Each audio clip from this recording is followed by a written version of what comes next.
What's going on, everybody? Cali Death Podcast back once again, episode 129. I'm Anthony Trapney, your host as always, and I'm here with one of my resident homies, Casey Howard. What's going on, Casey? Hello. How are you? Probably going to see the professor later.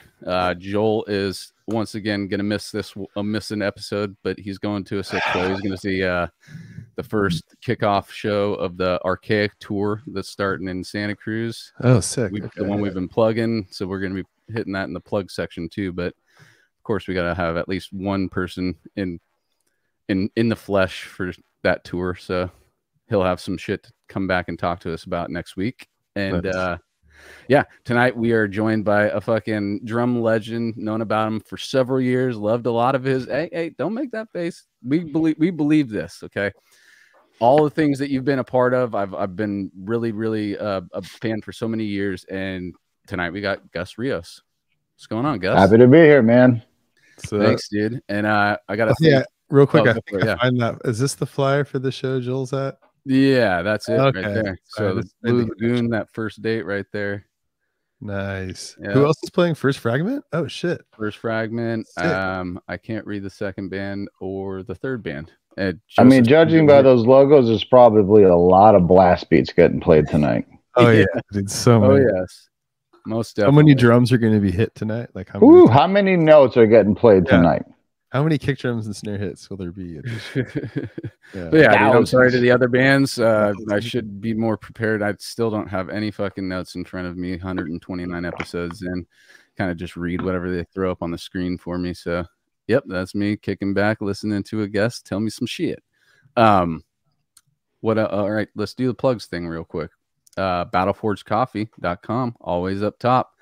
Our homies in Deeds of Flesh coming through with that caffeine bean. They got swag.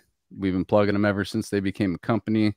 Like I said, it's family, underground, death metal, represent, it's support. A mean bean, dude.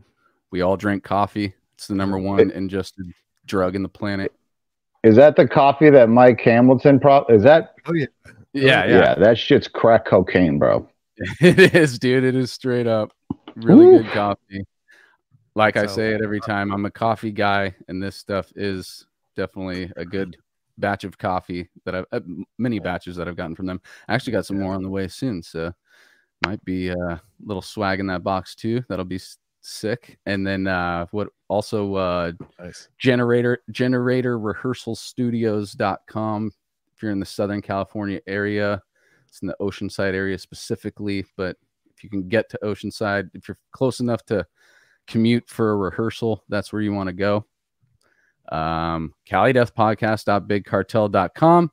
Still got a couple t-shirts in there. We've been talking behind the scenes of possible new merch items in the future, and we'll probably do that or make a move on that pretty soon, but until then that stays secret. But you can still get a t-shirt that supports the show. That's the only way you can financially support this show. Oh yeah, the ticket giveaway is at CaliDeath.com for the Chicago Domination Festival. I keep wanting to call it a survey. It's not a survey. It's a fucking what do you call it? You just fill out a form basically, and you're going to be randomly drawn to win 2 tickets to this 3-day festival in Chicago with all these sick bands. Shout out to Human Artifacts. Shout out to Human Artifacts for sure. Shout out to Vile. Shout out to fucking so many different bands on there that we're friends with. Cool. But yeah, dude, go there or chick, whoever you are, go there and fill out a form if you want a chance to win those tickets. What else do we have here? Anything else? On this tour yet? This thing? Oh yeah, we're plugging that for Joseph too. No, he's not on it yet, but he will be missing some shows. Podcasts coming up very soon. That starts June 1st. It looked like so. Last of Lucy. You want to catch the professor in person? Go out, look up that tour, and get out there if it's close to home. Yeah, I think that's all of it, dude. So Gus, is there anywhere, any one bands? I know you're gonna want to do Kill Division because that's the newest record that's coming out. So you probably want to plug them. Anywhere you want people to go to find out all your stuff, dude, and buy merch. I think for Kill Division merch, we actually have some at Matt Harvey's. What the hell is it? It's like Darker Corners at Big Cartel or whatever it is. Nice. So Matt made me some shirts that I actually had to just have him bring me some for tomorrow's gig. Matt's dope. He's been on the show. I know. He's a homie. Hell yeah. Cool. And then me and that dude have been through some shit lately, man. It's unreal. Yeah. In a good way? Yeah, no, like amazing. Like I remember like the first night with Left to Die, I remember we got off stage and I was just like, dude, can you believe our drunk, stupid idea and we just did this? Yeah, dude. Like, totally. Hell yeah. Same with Gruesome, too. Like, those two bands both have, like, you guys really capture the essence, that early Chuck essence, dude. Hell yeah. When you listen to Gruesome, there's totally, like, there's this energy that's in early death music that you guys can definitely channel into, like, new releases. I mean, I got to tell you, man, it's really a testament to Matt Harvey's talent and skill, in my opinion, because fuck yeah.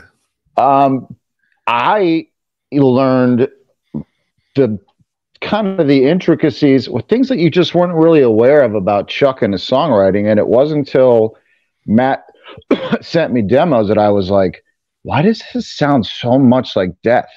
Yeah. And it's the song structure. And if you listen to Death, like Chuck wrote in a very particular way, and it really didn't vary from Leprosy on. Mm-hmm. And Matt kind of cracked that code. And that's when I kind of learned the code. And I was like, oh, okay.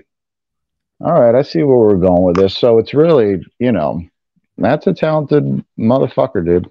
Totally, dude. And you could tell he really is a fuck yeah obsessive Death fan when you get on the subject of Death, you know? Oh, I mean, you know, at the end of the day, Gruesome is, if nothing, it's just a love letter to Death. For sure. I mean, Leprosy is still my number one favorite, like, death metal album. Like, not even Death, the band, like, death metal genre. Leprosy is my number one. And so for me to, like, play those fucking songs every night, it's just, it hasn't gotten old yet. Hell yeah. Hell yeah. Well, that's awesome, dude. And then, is there any other projects that you're involved in right now that you'd like to plug? Well, definitely the Kill Division is a grindcore band I'm doing, which was kind of born of the pandemic too, because Kyle Simons, who did he did The Will to Kill and War Cult with Malevolent Creation, and he did a couple of records with a grindcore band called Hay Plow. And him and I were in a band back when we were like kids, man, like 15, 14 years old. We were in a band called Sickness. And so I've known Kyle since I'm a fucking kid. I got that record. And he came on the Gus and Seth Metal show, that internet show I was doing summer 2020 to keep myself from fucking going crazy. And he did a show. He did an episode of a Massacre episode, and he was all stoked on singing again. And he's like, man, I really want to record something, but I don't want to do death one. I want to do grindcore. And I've never written a grindcore record, but I love grindcore. Mm-hmm. So I wrote some songs. I know Dirk Verburen for a long time now, years and years. Nice. And I know he's kind of a grindcore, like, aficionado. Right. So I figured if I write some songs, and Kyle, who's a grindcore aficionado, and Dirk, who's a grindcore aficionado, sign off on the songs I'm writing, maybe they don't suck. So, you know, I sent a couple of demos. They were both super stoked, and then I just shit that record out in like a month.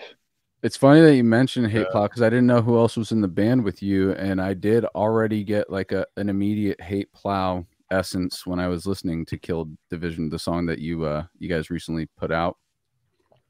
Yeah, I mean, Kyle's or the riffing, I don't know, but it did immediately spark Hate Plow vibes for me. with Kyle's vocal being, in my opinion, so kind of unique. If you're a Kyle Simons fan, you know, you hear one fucking word and you know it's him. Right. So it's kind of impossible for him to growl over blast beats and like grind riffs without sounding like K-pop. But I'm here for it because I love Totally, those. no, I'm down with those K-pop records. Hell yeah, I'm so down with those K-pop records, dude. But what's cool is what I like about grindcore is I love hardcore and punk music too, like old punk, like Minor Threat and stuff. Mm-hmm. And to me, it kind of gives me an opportunity to, you know, kind of hardcore punk out.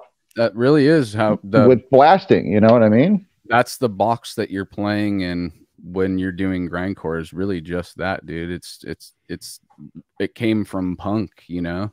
It came and what was the other one you mentioned? Of punk and what? Hardcore. Yeah, dude, totally. And I mean, it's called grindcore. Yeah. So it's right. Hardcore with blast beats, so a grindcore. Mm-hmm. Totally. To me, the new song that's out now, that Thoughts and Prayers, man, that's basically a hardcore song. Totally, dude. Well, sick. And Kyle just letting it rip over it, man. Like, you know, the lyrics, his delivery, man. I mean, seems to be a pretty angry fella right about now. Oh yeah. Yeah. What do you got? What's in that Gatorade? It looked a little milky. Dude, it's just Gatorade, man. Okay. I didn't know if there was like a little. Gotta hydrate. Hey, dude, living in Florida, man, you gotta hydrate. Oh yeah, dude. We were just talking about that. So you said it's right before the season where it starts to get we're walking into Satan's butthole right as we speak, man. It's about to get savage. Yeah. It's too bad. I've been in Florida a couple summers, but what part of Florida are you in? I'm down south in Fort Lauderdale area, basically. Yeah. I mean, I grew up here. This is, you know, this is where I live, man. Cruises come out at like the port. Yeah. Mm-hmm. Cruises there. That's where I've been. I mean, you know, this place is called Liquordale. Like, there's a trillion bars. Yeah. And I make a living singing and playing guitar in bars. So there's like, I mean, I don't have time for shit because I work so much. Grateful. I'm very grateful. Right. But, you know, I mean, this is a place of, you know, this economy thrives on tourism and people drinking booze. Right.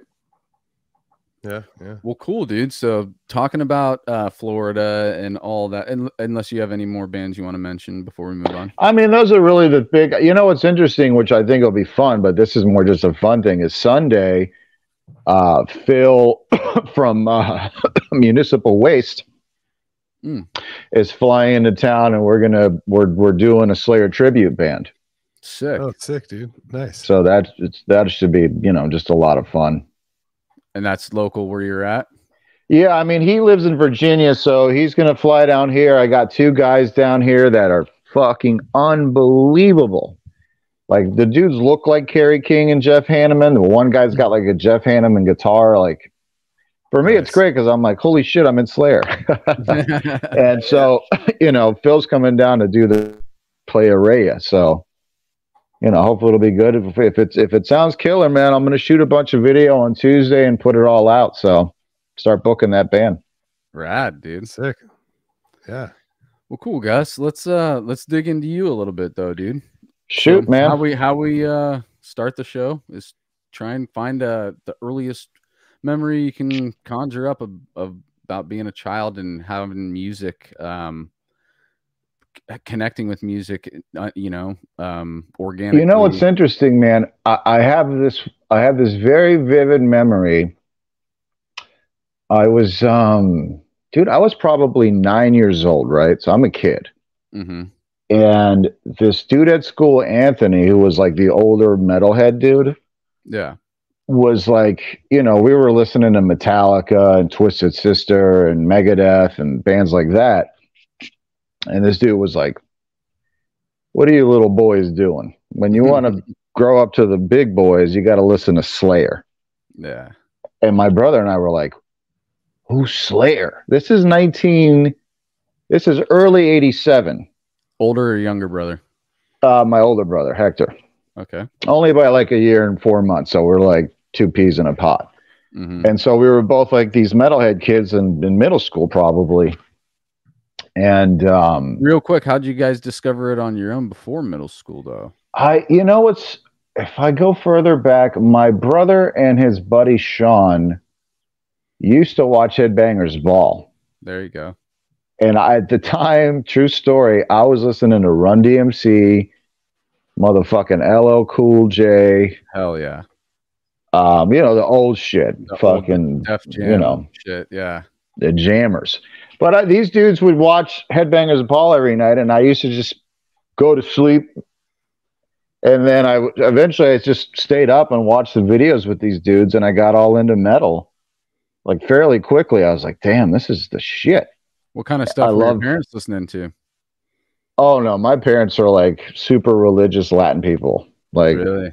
Yeah, there's a story there too. My parents were not down with the metal.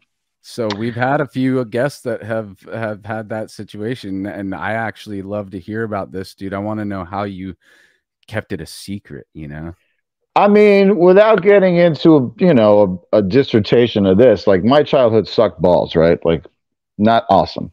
Yeah. And so I think when it came to music, the music that really like consumed me was metal. And I remember listening to Rain and Blood for the first goddamn time. It was my brother, that same dude, Sean, that used to sleep over all the time, and me. Mm-hmm. Three little fucking kids who went to the mall because these dudes mentioned Slayer. So we all pooled money, and for $10, we bought Rain and Blood on cassette because it was still in the new album's release. And so we were like, hey, let's just get the most recent record. And that was Rain and Blood. Dude, I remember pressing play on that goddamn cassette. And these three little kids were like, for 28 goddamn minutes. Like, we didn't talk. Wow. We were just like, what the fuck? We had to like lower it when Praise Hail Satan came over. Like, oh shit, lower that volume. Yeah, whoops. Because my parents, you know what I'm saying? They would not have been down with that shit. Right. Yeah. And so this very, very aggressive, very visceral, very violent music immediately spoke to me in a way where, if I have to think of it now, it's almost like being afraid of the dark so much that the only way that you can coexist with this fear or whatever is to like live in it. Dive in, yeah. So when I hear this music, I just remember it from the fucking hearing the guitar, just this, there's a different level of aggression in Slayer riffs. Like that's a fucking Hanneman thing. That's it.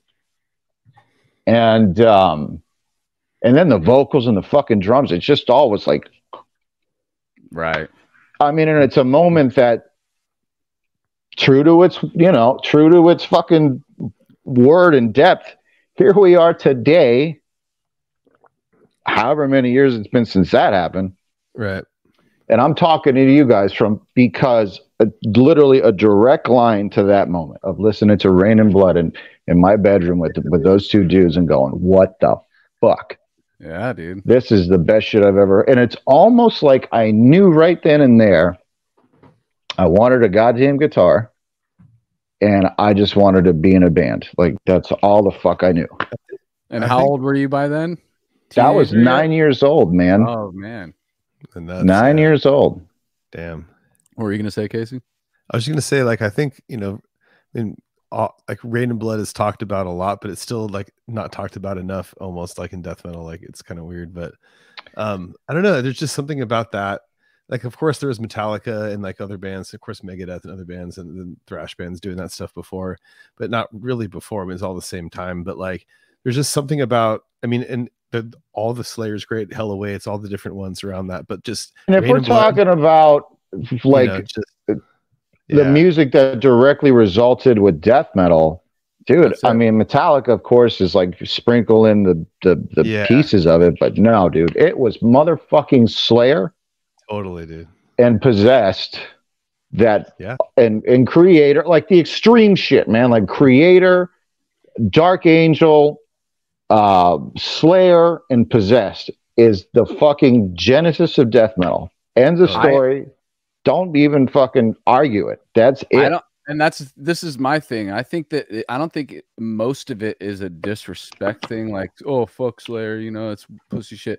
All I think it is the time that it's been. You know, the further you get away from something, it can't translate into a new generation. Not that they can't understand it or whatever, but you living through Slayer, us catching the tail end of, you know, that era as well. We kind of, it happened at a certain time in your life too. So the other things that are happening for the newer generations are different kinds of Slayers for them. Oh, no. I totally get that. And I totally understand what you're saying. And I agree with it. I mean, I think we're just talking about history. Totally. I mean, when it comes to like the 200 stab wound kids, you know what I mean? Like the new bands, I'm sure it wasn't Slayer for them. It was probably fucking one of us old fucks. You know what I mean? It was probably right. Turn your mic down a couple dings. I don't know how to fucking do that, Ian. Ian just texted me that my mic's too loud. Okay, so we could figure that out. You got a settings at the bottom? I see oh my god, I'm on my phone. I see an icon for mic. That just mutes it. Don't ask me to fuck with things because I'm an old fart that doesn't know how to fuck with shit. I'll just try to talk quieter. Well, we got the professor here, so now everything's gonna be okay. So don't worry. What up, Professor? How's the audio? Hello. Nice to meet you, Gus. All right. What's up, buddy? Yeah, hell yeah. Let's see. Where is that setting? The audio thing. I don't know. I don't think you can adjust the volume from there, though. Ian, quit being such an old fuck and just. It's a little loud. No, I'm just kidding, brother. Just whisper, dude. That's okay. By the way, shout out to Ian. Ian's the reason why this answer all the questions going down right now. Okay, guys. So I just Ian's my motherfucking brother, dude. Like brother. Love that. I love you, bro. Ian rips. Yeah, Ian's great, dude. He's been on the show as well, and we see him every week. I love fucking seeing Sick Drummer Magazine popping up in that chat every week. And you can adjust the volume on your ear wire. Can you? Dude, I don't even know how to do that. I'll just talk quieter and like just whisper. I'll just talk quieter. I'm high, so I'm yelling. It sounds good to me, personally. Yeah, no, I can hear it good. Yeah. You don't want to upset Ian though. We were so we're at 9-year-old kid getting fucking his mind melted. So I mean, I'll give you the condensed maybe version of this. I got a guitar. Probably Christmas of that year, so I'm like 10 years old now. And we got some piece of shit, you know, like my mom probably is like, I don't know if these kids are going to stick with this shit. And this is 1987, so it's not like there was guitar centers and fucking, you know what I mean? This is a whole other world. Yeah. And so we got a real cheap guitar. Took a few guitar lessons with some fucking old guy that, you know, wanted to teach us Beatles songs. We were like, just show me a fucking power chord, bro, and let me get out of here. And so whatever, stuck with it. I got more guitars. I was a full-blown guitar player at first. And then we started a band. And this is a true story. This, you know, it's funny. I'm like, as I'm saying this shit, I'm remembering. Met a kid at school who had a drum set, went to his house. We're like, let's get a drummer, let's jam. And the dude wasn't the greatest drummer, and I sat down, started playing, and like fairly quickly got better than him at least. And so it was like, hey man, if I want to be in a band, I guess I have to play drums. Funny enough, story of my life to this fucking day. So, you know, if I want to like move forward in this like being a rock star thing, I'm gonna have to play some goddamn drums. So I became a drummer out of almost necessity. You know, I never quit playing guitar. I just stayed on the drums. But in 1995, when I saw Dave Coolross play drums, funny story, he came to my studio or my rehearsal in 1995. I'm 17, and he shows up with Phil Fasciana from Malevolent, and he shows up with this 19-year-old kid because Dave Kohlross was 19.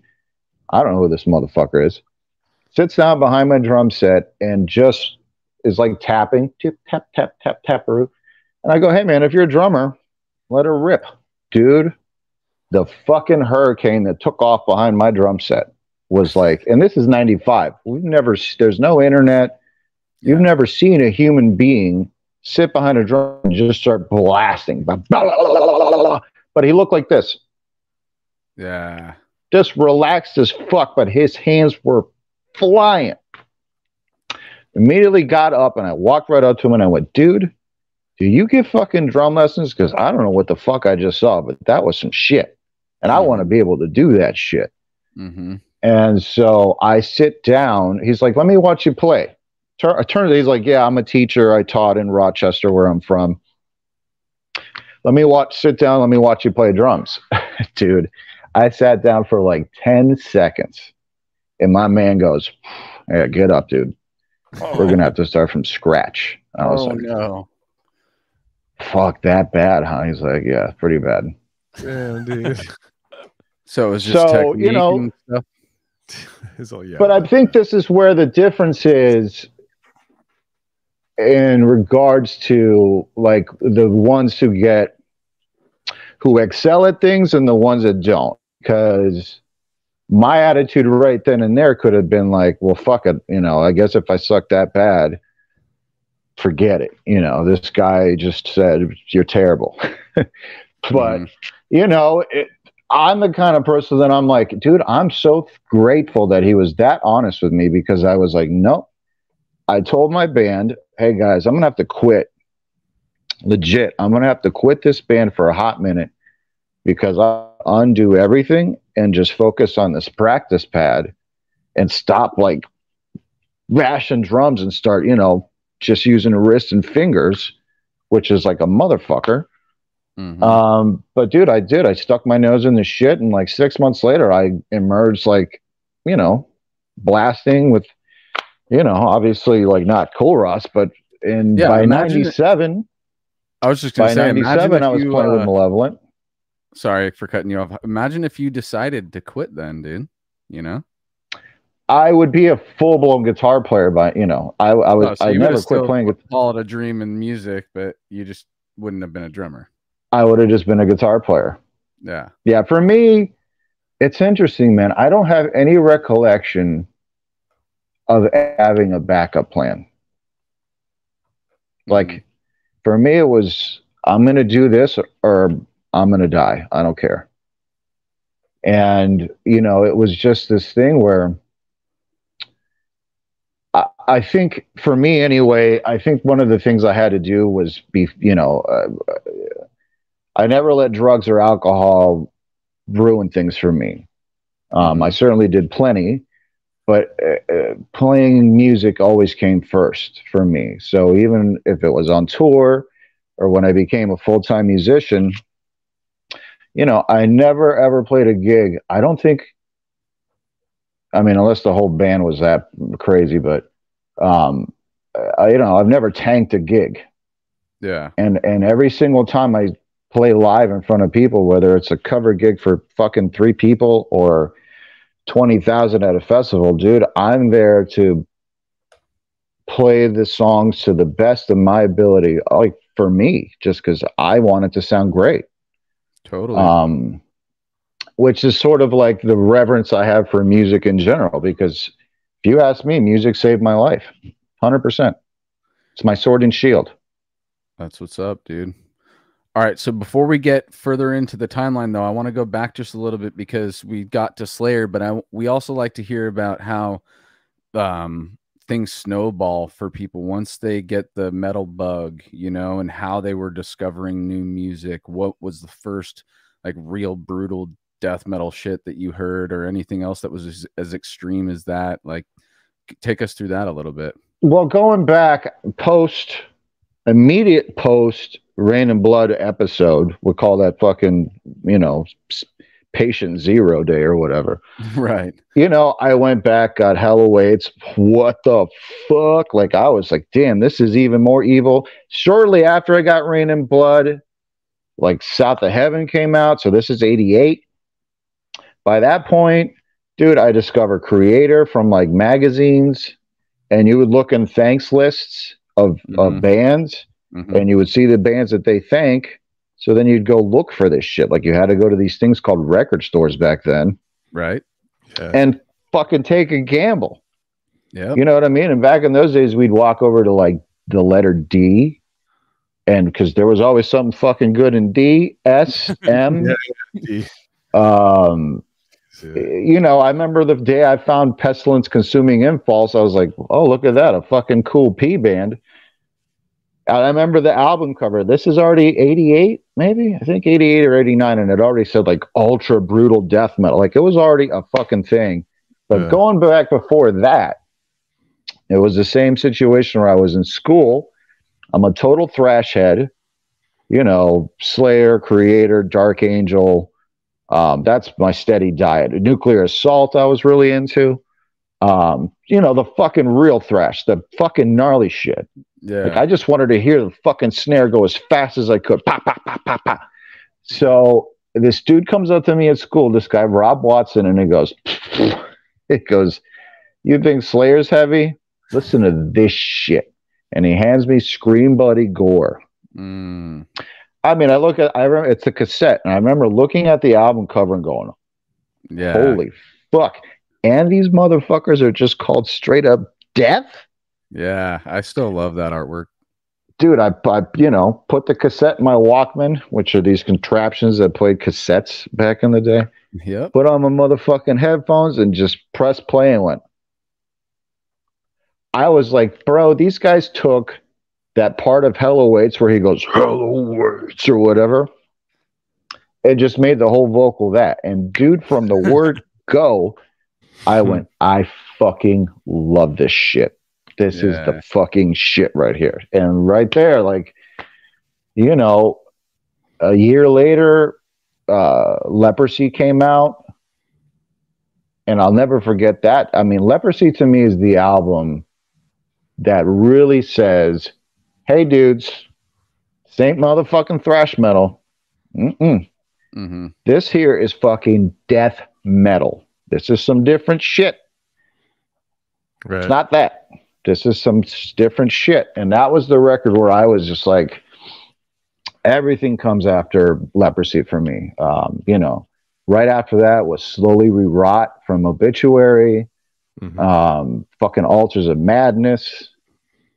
And I mean, that's it. And that's the boom, dude. A Left Hand Path. I remember when that record was like talked about. Oh, there's fucking death metal in Sweden? What the fuck?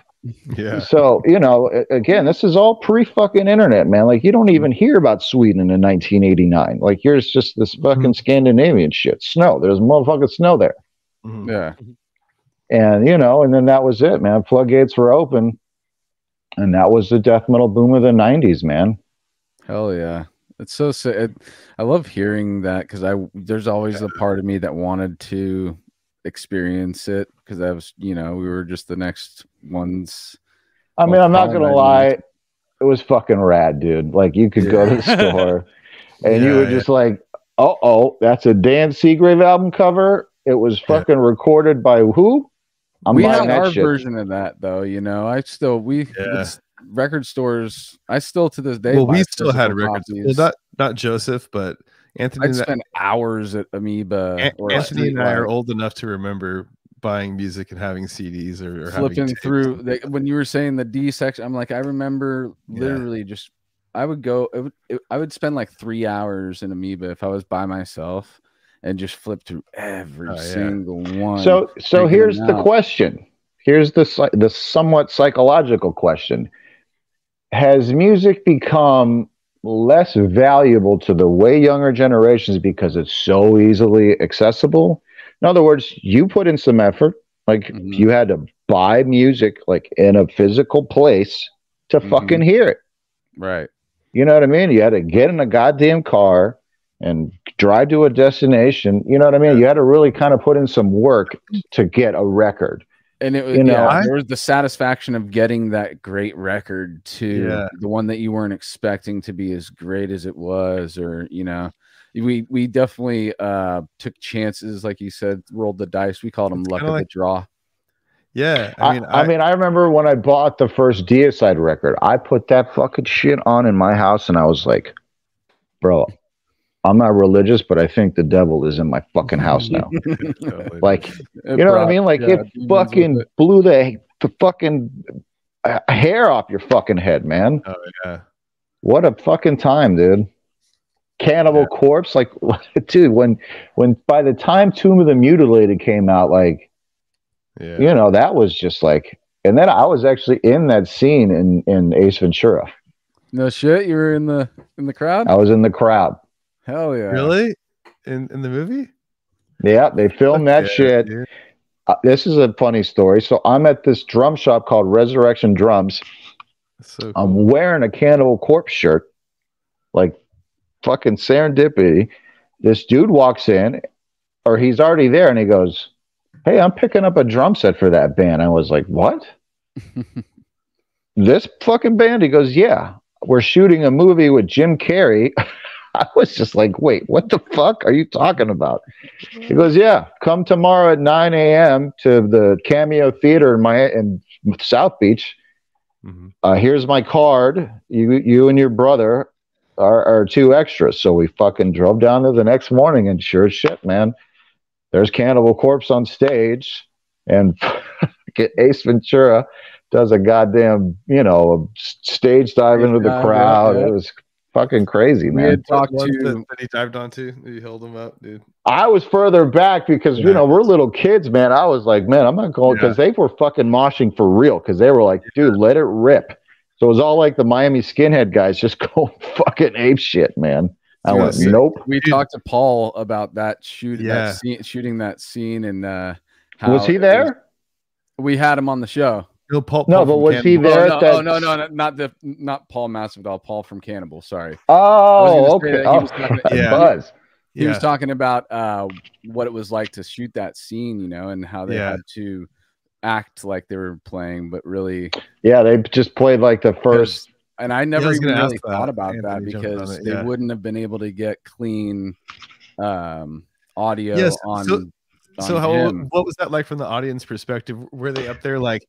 I mean, it's probably like what it's like if you shoot a video for your band where you play like a section just over and over. Cut. Yeah. Reset. Fucking tap modes up. Get the shit. All right, go. Rolling. Bum bum bum. Gaga gun gun gun. Gaga bum bum bum bum bum bum bum. And then dude. I think they did probably up to like the second part of it. I don't know. Whatever. They just kept doing that shit over and over. Yeah. That's all. They just get it a bunch of different angles. Like he said that he said there was like a scene where maybe it was a different shot or something, but he said like there was a part where they had to like pretend like they were playing and they couldn't. Oh yeah, the whole time. Well, I mean, it's kind of the whole time, because it was just playback, and this is like pre-in-ears. Like nobody, you just fucking heard whatever you could hear. So they were doing that every time, you were saying, like, and they were playing music or something, like on a stereo or something. Yeah. Oh, okay. And what's funny is that he's saying they're redoing just like the first part of the song or whatever. Yeah. And I remember noticing watching that movie, and then when he comes back in and they're playing, they like restarted Hammer Smash Face again. So they just keep playing the same song over and over and over again. I remember thinking to myself, well, this wasn't as cool as I thought it would be. Because I was just like, we're gonna go see Cannibal Corpse, and then it was just like, oh man, they're just pantomiming at the same fucking minute and a half of this goddamn song. This sucks. Yep. Did you know who Jim Carrey was like at the time? Oh yeah, because he was like a big In Living Color guy, and he was really pretty famous by then. So I mean, all he had to tell me at that drum shop was Jim Carrey shooting a fucking comedy, and he actually wanted this band to be the band in the movie, and I was like, no shit, wow. So cool. And you've seen that classic clip of Jim Carrey talking about napalm death and stuff. Yeah. Mm-hmm. That's sick, dude. I'll say Mr. Show and Living Color, then other sketch shows after that. Those are my top two. Fire Marshal Bill would be the one into death metal. Dude, I mean, it's just if you were around back then, yeah, that was the first kind of show of his kind. I think it like crushed like Saturday Night Live. Like it was just comedy gold. Oh, I love In Living Color, dude. I still do. Yeah, so and it's all potent shit too. Like, I mean, it was only a few seasons, but it's all like top shelf shit. Yeah, no, those guys were firing on all cylinders, man. Yep, and it was a great cast too. Yeah. Well, cool. So, where were we? Now we've got on to sketch. Now we've moved into the early '90s, man. At least we clicked it up a couple of notches. Yeah. Wait, I'm late to the party. I just wanted to ask. I'm sure you might have talked about it, but so Gus, you were born in Venezuela and then moved to America when I was only 10 months old. So okay, I mean, from my earliest memory is Florida. So it's for me, I'm a Floridian. Okay, I've never heard you speak, and I was wondering like how long before you'd moved. So 10 months. So yeah, not much. So. Yeah, man. But I speak fluent in Spanish too, because in my house, everybody spoke English or Spanish. But I grew up in Broward County, Florida, which is north of Miami. Mm-hmm. I know people born in Miami that talk like this because they were growing up in Miami and nobody, you know what I mean? Like nobody spoke English, but I grew up in Broward with, mostly white kids. So I ended up sounding like a fucking American. And are you like Venezuelan ethnically also? Like, I mean, Venezuela is just a country I was born in. I kind of just look at it as, yo hablo español perfectamente bien, but am I a Latino? I mean, I guess, yeah, I'm a Latin guy, but if you looked at me and 99% of the world looks at me, they see a white guy. Yeah, for sure. All right. Cool, man. I'm a day walker. I live amongst you motherfuckers. I don't know. I spend more time on Metal Archives than these guys, and that stood out to me. So I just wanted to follow up on that a little bit. But anyway, yeah, we'll keep the timeline going. You guys have caught up further than me, so I guess you're in the early '90s, and joining Malevolent was the big story at that point. I mean, Malevolent was the band in our town that like made it. Like I remember hearing them on the radio station on Sunday nights would play local bands. Like, I mean, so much has fucking changed. Jesus.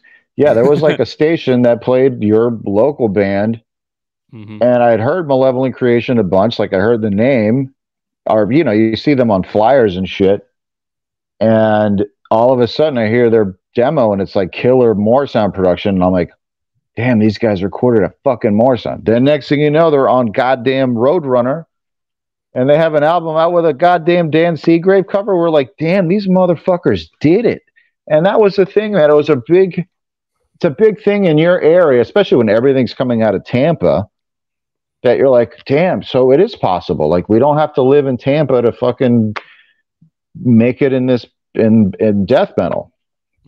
So, this band called Sickness with Kyle. And, I don't think that band was any worth a shit until I took drum lessons. I mean, I was a fucking terrible drummer. So was that the first band you had got serious with Sickness? Sickness was the first band that, if it wasn't for, again, everything's like a piece of a puzzle or whatever, but right. That was the first real band I was in that we rehearsed and played shows, and we recorded I recorded my first album when I was 15 fucking years old. So yeah, it's just, again, I think it just goes back to when I was a kid. I just knew, like, this is what I got to do, man. This is what I got to do. And I think when I saw Dave play drums, I was like, I'm never going to be in his position and his level. Clearly, that's the bar. So I either fucking pony up or I'm out this game. And for me, failure was not an option. I think that's why even when he was like, dude, you're terrible, I was like, okay, well, fucking let's fix this shit. Yeah. And, that's what I did. A good way to look at it, dude. That's a great way to look at things. Anything, really. You know, if you see somebody you respect that does a lot better, and maybe they're not total asshole about it, but give you some constructive criticism, tell you you're doing something wrong or whatever. I don't think that. I mean, the younger you are, you could take that in a wrong way. Like I could think of myself in my, late teens, early 20s, and taking criticism as from a more egotistical perspective, but in reality, it's something that could be a tool and motivate you to become just as sick as whoever. I mean, gave you that I advice. was raised with nothing but tough love, if that's what you want to call it. But, I don't know any other way. So, like, when he was like, dude, get up. Mm-hmm. I mean, did it sting? I was like, oof, that sucks. But immediately I don't have any recollection of any other feeling. I'm like, well, fuck it, man. Let's fix this shit. I don't give a fuck. I react. And to this day, like when I write a piece of music or I record something, I only send it to people that I think are going to tell me the truth. Right. There's no, you're not doing anybody any favors, in my opinion, if you tell them what they want to hear. Yeah. I think you're being actually a shitty friend. I think a real friend is like, oh man, this could be a little bit better. I mean, a real friend's going to tell you the truth because he cares. Mm-hmm. Yeah. And I agree with everything you just said. I don't have anything to add to that. Okay. So sickness, how long did that last before you, talk about, what kind of lessons, where did you feel you made some like, big steps in your skill set as a player? I mean, what I learned with Dave Kohlross was 100% foundational. And to me, you can't build a structure that's going to hold without a solid foundation. So Kohlross was critical in my career. Mm-hmm. But it wasn't until I started taking lessons with Sean Reinert back in '96 that that dude like cracked my head open and just shoved information in. That's when I became, from the Sean influence, I think that's where I'd like to think I became like a much better player, musician, because Sean's thing was like being a musician who plays drums. Don't be a drummer. Be a fucking musician that plays drums. Like absorb everything and play accordingly. Like a lot of our lessons were just listening to music and him asking me like, hey, so why do you think he did this? Or, what would you have done? Or things like that. So, those were just like life-changing lessons for sure. Mm-hmm. And how long did those types of sessions last? We have, him and I eventually just became really good friends. Yeah. So talk about how you guys met, and was it just through the scene? Well, I was working at a drum shop at the time, and this kid comes in with a Cynic shirt, and I was like, dude, fucking rad shirt. And he was like, yeah, the drummer is a PE teacher at my school. I went, what the fuck did you just say? Because at this point, like, I've heard, I'm a, Cynic. I remember listening to Human with headphones going, uh-oh. Mm-hmm. I don't even understand what's happening. That's how fucking advanced this shit is. I don't even know what's happening right now. So when this kid told me he was a teacher at his school, or a substitute teacher, I said, bro, I'll give you a fucking pair of sticks for free right now. You give me that motherfucker's number, or ask him if he gives drum lessons. And if the answer is yes, give me his number. So this kid, whatever, this is pre-internet or whatever. So like he shows up a few days later and he's like, hey man, he said it'd be cool to give you lessons. I'm sure me working at a music store helped, because he's probably like, hey, if I need shit from a drum shop, I got a guy. So I called him on the phone. He came to the store after closing time. And, you know, he walks in and I was just like, Jesus fucking showed up. You know what I mean? Like he was just like far and away my favorite drummer in the world at the time, like far and away. And me too, to this day. And I just start, and I'm like, dude, can you, you know, so he was like, let me watch you play. But at this point, thankfully, with the lessons from Cool Ross, I had good foundation and I played properly. So I'm pretty sure he wouldn't have even bothered with me if I was just like, you know, he could tell I've been schooled. Hey, I took several lessons. Like I know, you know what I'm doing. I certainly don't play like you. And I was like, dude, show me how to play flattening emotions and secret face and blah, blah. And he goes, dude, true story. He goes, dude, if you want to death and cynic stuff, just buy the CD and just listen to it. If you want to become a better player, well, that's this. We're not going that route. We're going a different way. And I was like, oh shit, I just made him angry. Fuck. And I was like, no, man, whatever you think is the best course of action for me as a player, you tell me to jump, bro. And I'm like, how high and, you know, and how. Mm-hmm. So, you know, we started studying, you know, the art of bop, like Gary Chester's, goddamn, I forget, stick control, like, you know, book stuff. And then I would drive like an hour and a half down to him. And he would give me an hour-long lesson, and then we would just like hang out and listen to music. And that's when I think I learned the most, just like our talks. And man, I miss that fucking dude. And I remember I would say to him, hey man, could I just watch you fucking play drums? Because to me, drums is a very physical instrument. And if you know what to look for, you can learn an awful lot by watching somebody who's really good play. Mm-hmm. Pick up things, you know, you're like, oh, I see what he's doing with his hand or whatever. So, you know, luckily through the years, I got to watch Sean play all of Human, all of Cynic, Focus. Like I've just sat behind him, like, you know. Mm-hmm. So he was substitute teaching at that time? At a private school. Okay. Wow. And is the story that Paul moved to California before Sean and then Sean followed him? I don't remember who moved first, because this is 96. Like Cynic was way over with.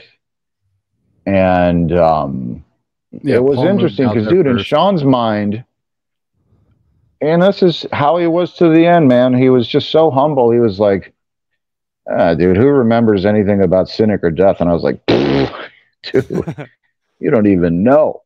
I set up his first drum clinic that I had to fucking yank him by the ear to do, because he's like, man, there's going to be nobody there. No one gives a shit. And I was like, dude, just let me do this. And I had a guy at Guitar Center. And I was like, dude, Sean Reiner, I'm going to fucking get him to do a clinic. He's like, what? I was like, yeah, I know. So I put the clinic together for him.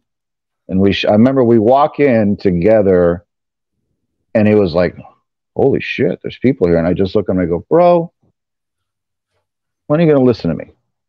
And so the clinic was cool. And then shortly after that, he moved to California, which I remember being super bummed about. Yeah. But, you know, we stayed in touch, man. Like we were buddies. And I remember when I went to Los Angeles in like 2002 or 1 or something. And he picked me up at the airport. And I remember I threw my bag in his trunk, closes the lid, and there's like a big old rainbow flag. And he just looks at me and he goes, yeah, dude, I'm gay. And I went, I don't give a fuck. Let's go to In-N-Out. I'm hungry, bro. Like, I just really didn't care. Yeah. I mean, to this day, like, I don't give a fuck what you do, man.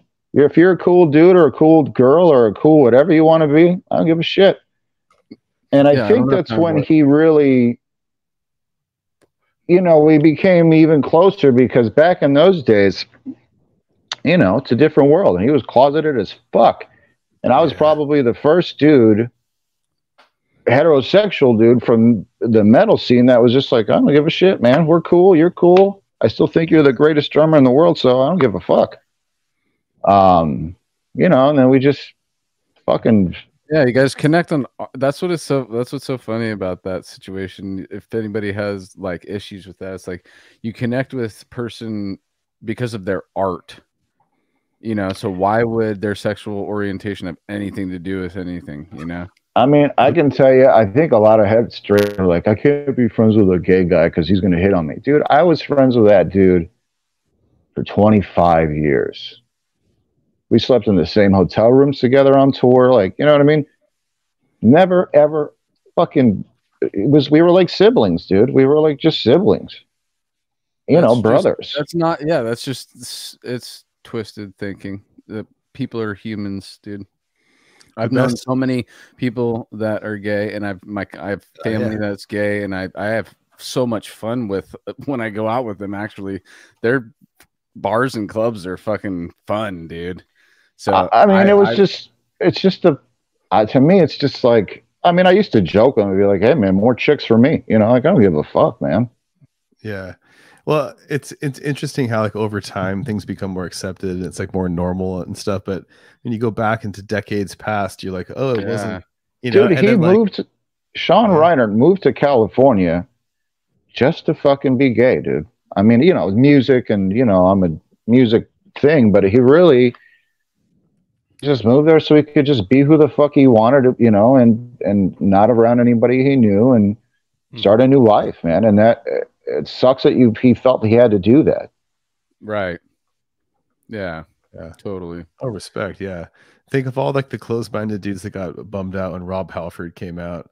That was like the old school, just like, wait, what? Like, no. I mean, he's the pioneer. I remember when Sean came out in like 2017, like recently, he was so fucking scared, just like the drum clinic.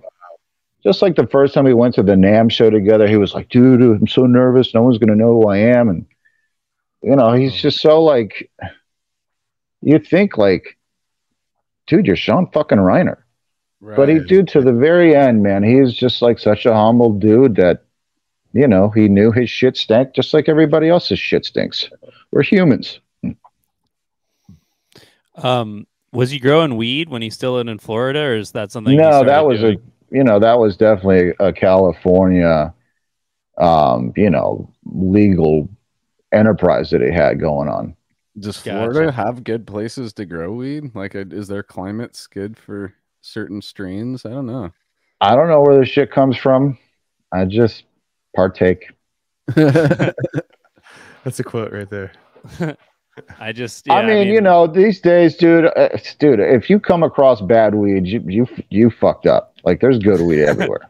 That's what it's like, you have to like really search for bad weed now. Yeah, if you get like I mean, weed, I was in London on the first night of the Left to Die tour. I took one fucking hit of this joint and I was like, whoa. Yeah, I'm fucking so rocked, bro. Weed's so good now. They have shit called dadgrass. Here's your free plug, dadgrass. It's like hemp with just a very, very low amount of THC for guys who want to smoke like weed from the 70s, you know? Yeah. Totally makes sense. I totally get it. Like the old guys that are just like, where the fuck's the weed? Because, dude, you can't smoke a joint today. Let's be honest, dude. If you smoke a whole joint of that shit today, you're like, no way. Yeah, Anthony. I started this one in the beginning of the show, dude. Fuck that. You see those like High Times 1990s, like the lived like, it, man. Strain of the year. Lived it. It's like brown and whatever, you know. Like totally. Dude, that good weed in my area came around once a year. We used to call it Christmas bud because it only came the last 2 weeks of December, and you had to buy up as much of this fucking shit as you could, because then once that was gone, you went back to smoking what we call regs, which is regular weed. Oh yeah. Oh, interesting. Those are some dark times, boys. We had like mech down here, like mech weed. We called it mechs, yeah. You Californians, man, you guys are some spoiled motherfuckers with that shit. We are, dude. Even in the 90s, like late 90s when I was coming up, like, you know, you could always get the like the chronic, but as we call it, you know, like the OG and all that stuff. Yeah, well, being so close to the Emerald Triangle, dude. I mean, you can drive 4 hours. For me, it's 4 hours and you're to Tahoe. You know, it's like, yeah, you can go, or Humboldt's not. You know how far. Well, now the shit's the cat's out of the bag. We can all get good shit. Quit being a fucking. Well, that not only that, it's like you could buy a grow tent on fucking Amazon probably for like $200 and just grow 6 plants in your house and you're set for your personal use, dude. That's something that I'd eventually like to be doing, but I need a fucking I remember going to Sean's one year because I used to stay with him. Every time we go to the NAMM show, I'd stay with him. And I sit on his couch and he just drops a fucking hefty garbage bag just to the top with nugs. And I was like, yeah, dude. Oh my God. And like, I remember one day he didn't go to the NAMM show, but I went and he's like, how much do you need to bring? And I was just like, I don't know, give me a nug. He was like, I was like, dude, I don't need 8 ounces of weed for one day. I'm cool, man. It's all good. Christmas bud, dude. So I'm checking your long page for when the next dates show up. I don't know if this is an important band, but it says that you joined Cult of Azazel in 2000 to play some live. I mean, I did records. And I did play with them live several times. I see the records here now. Yeah, I don't even remember the name of the album, but it's a fucking, you know, it's black metal. Shit rips. I don't think I can play that shit today. So that was black metal out of Florida? Yeah. Okay.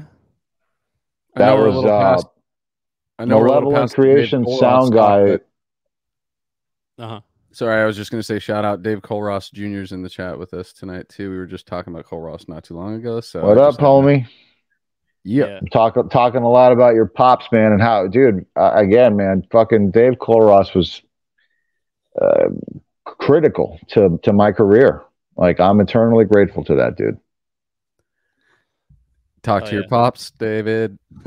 Yeah, let's get him on. Yeah, man, nothing but respect for that guy. I'll tell you, man, to the entire time I was in Malevolent Creation, he was always the bar that I was measured to. Like, you know, is he as good as Cool Ross?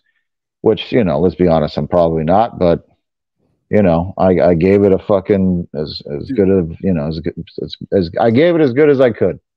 I've always had you in the same conversation as Cole Ross growing up, listening to the Florida scene and stuff. I always had you guys kind of neck and neck with stuff. Hey, man, that's a great place to be. Totally. So are there other like highlights or career junctures that are important for you leading up to Malevolent? Like, I was trying to kind of fish for some bands you were in or anything else going on. You know, no, man, Malevolent really for me, you know, even with the tumultuous, you know, ending of it, which was completely unnecessary. Man,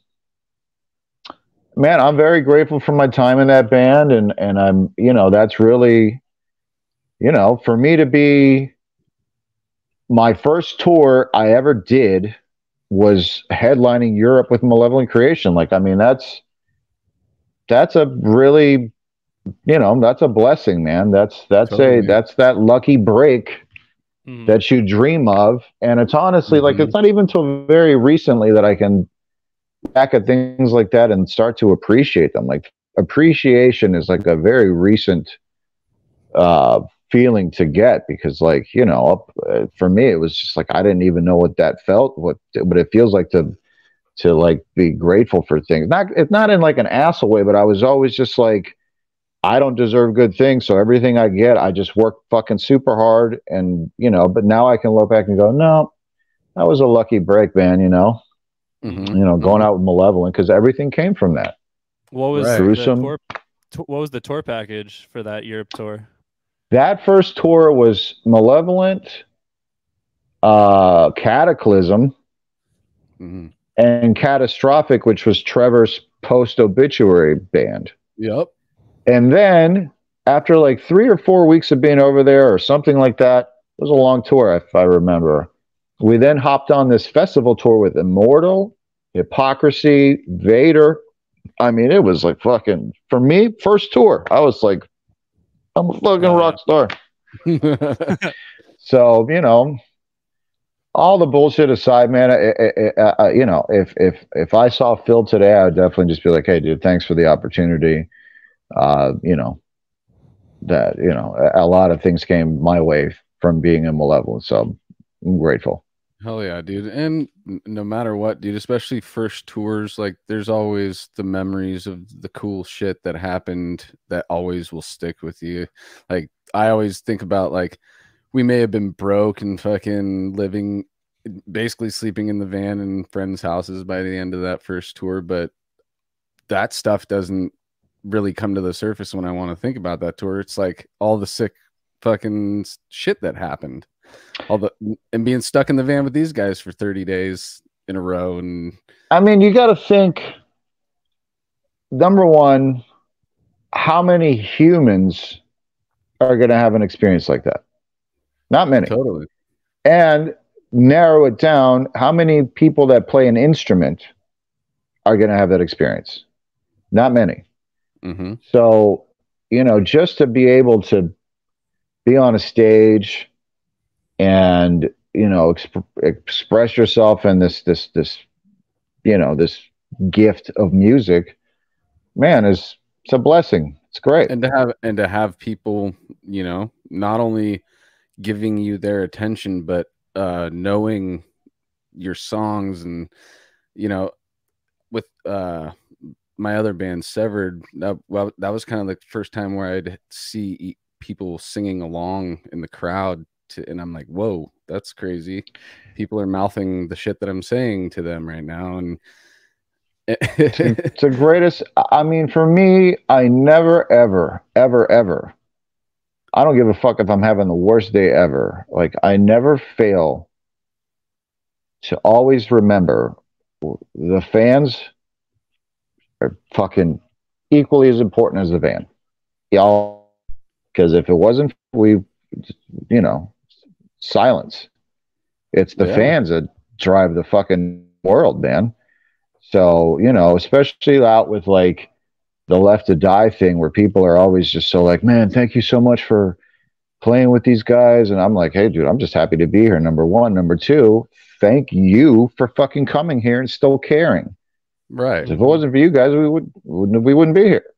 Exactly. You know, you guys, you know, for people that, guys in bands that lose sight of that, like, dude, if people don't go to your show, you're fucking nobody. So be appreciative. Most definitely, dude.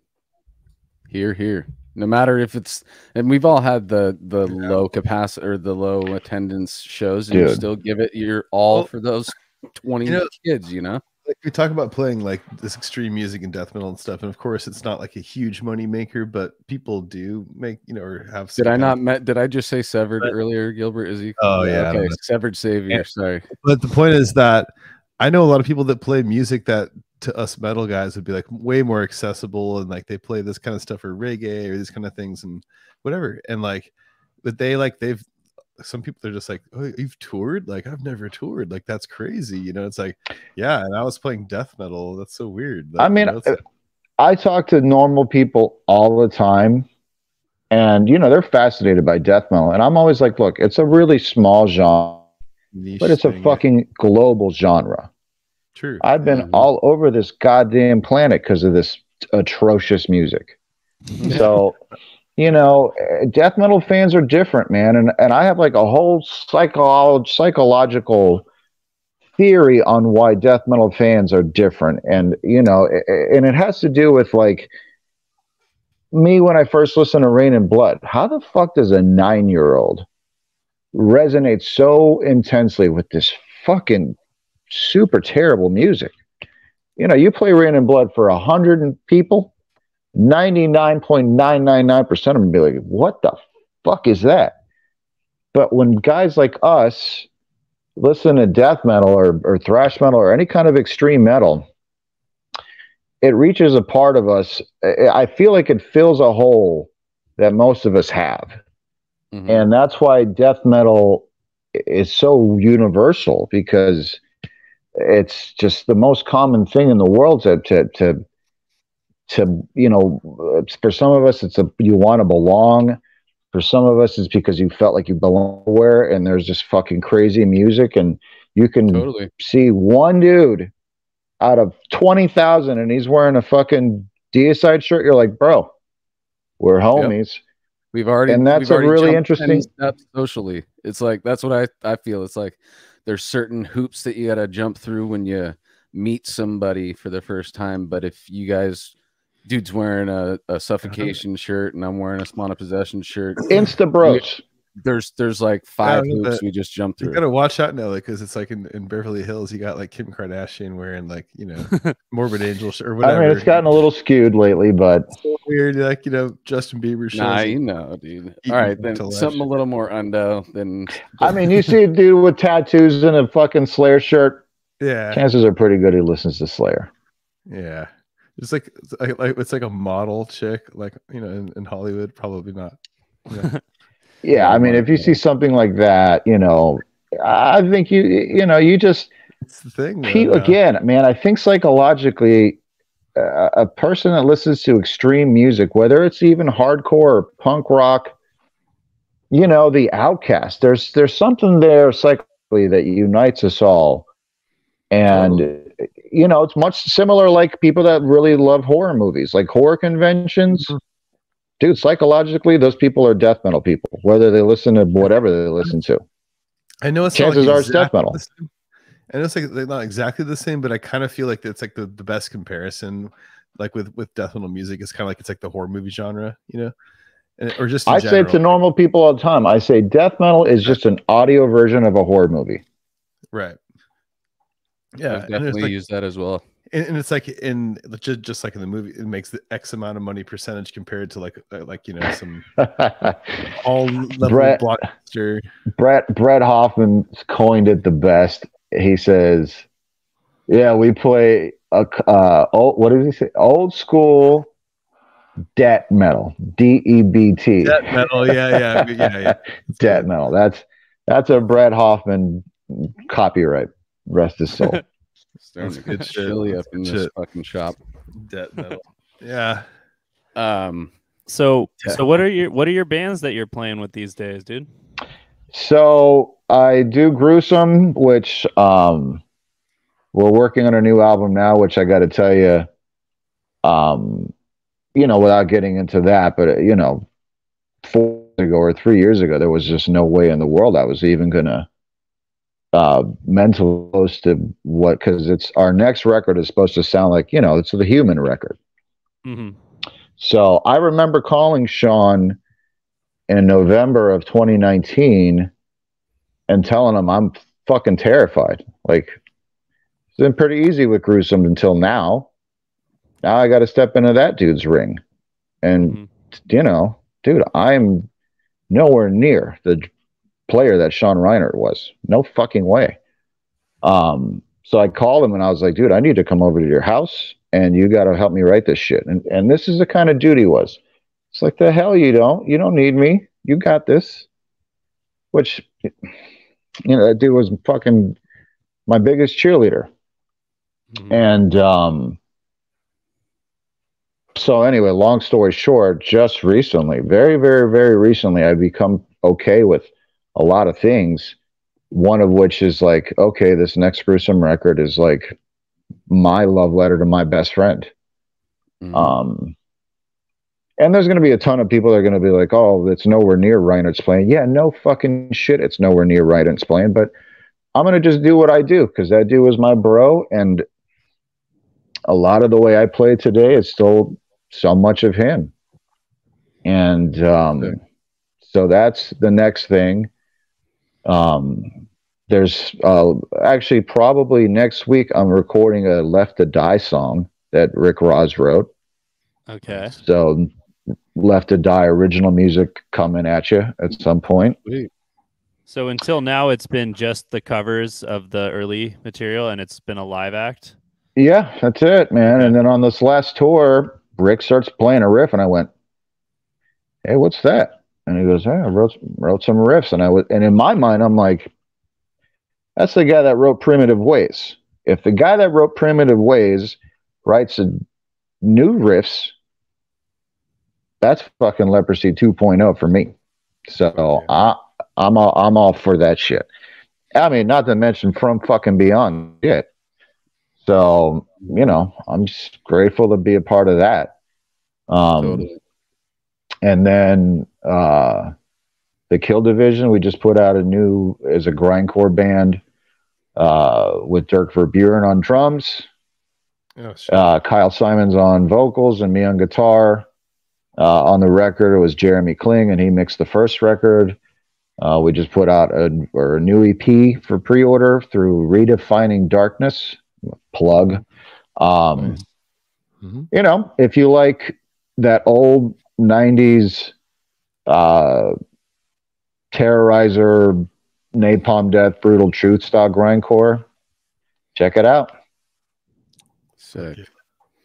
And you play guitar for them? I play guitar in that band. So all these goddamn years later, I had to get the drummer for fucking Megadeth to play drums with me, so for me to be a guitar player. God damn. Hey, Dirk, for FYI, in my opinion, Dirk is the best drummer in metal. When I watched that dude play all of the fucking Hoagland, Reinert, and Richard Christie death shit, I was like, no, this dude's the best. I don't give a shit. Sick. Nice. I'm big fan of was the Scarve was his band? Yeah, I mean, no, Dirk, yeah, I mean, his soil work, guy's a fucking phenomenal musician. Just musician. Like drummers beneath him. That dude's just a musician. For sure. That's sick. I definitely need to check that out. I threw the logo on the flyer and I'm like, damn, I should check this out before the episode. I didn't get around to it, so now I'm like, now I definitely have to. I mean, similar to like Gruesome was every single piece of Gruesome is 100% thought out and intentional. The cover, the layouts, song title, everything. So, you know, for me, it was just like with Kill Division, I wanted people to just, dude, you take one look at that album cover and you know what you're getting. You know what I mean? Like the guitars are tuned to D standard, just like it used to be. You know, the tempos aren't crazy. It's just classic old school grindcore with a lot of punk and hardcore influence still left in there. Hell yeah. If you're into that kind of thing. I want to go back into the deep end we were just in, because now you guys got my mind thinking about, I never really asked myself in words, maybe it might be lingering in my head somewhere, but it's like, why is it? It's just got to be passion for the art. But what else is the driving force of all these people around the world wanting to play a style of music that, and it's very hard to make it a career, but they want to just inject it into they want to have so much of their life be a part of it, but they can't, but it ends up being like you're scraping along to make it. It's really like a starving artist type situation, but we love doing it so much. Yeah. I have a psychological theory, and in therapy for years. I'm a fucking survivor of child abuse. Like, I'm fucked up, but I learned an awful lot. And I think art, here's the thing, and there's a lot of corroborating evidence to my theory. I think people that become obsessed with art, whether that's music or art or whatever, and if you look it up, the suicide rates amongst people like that are incredibly high.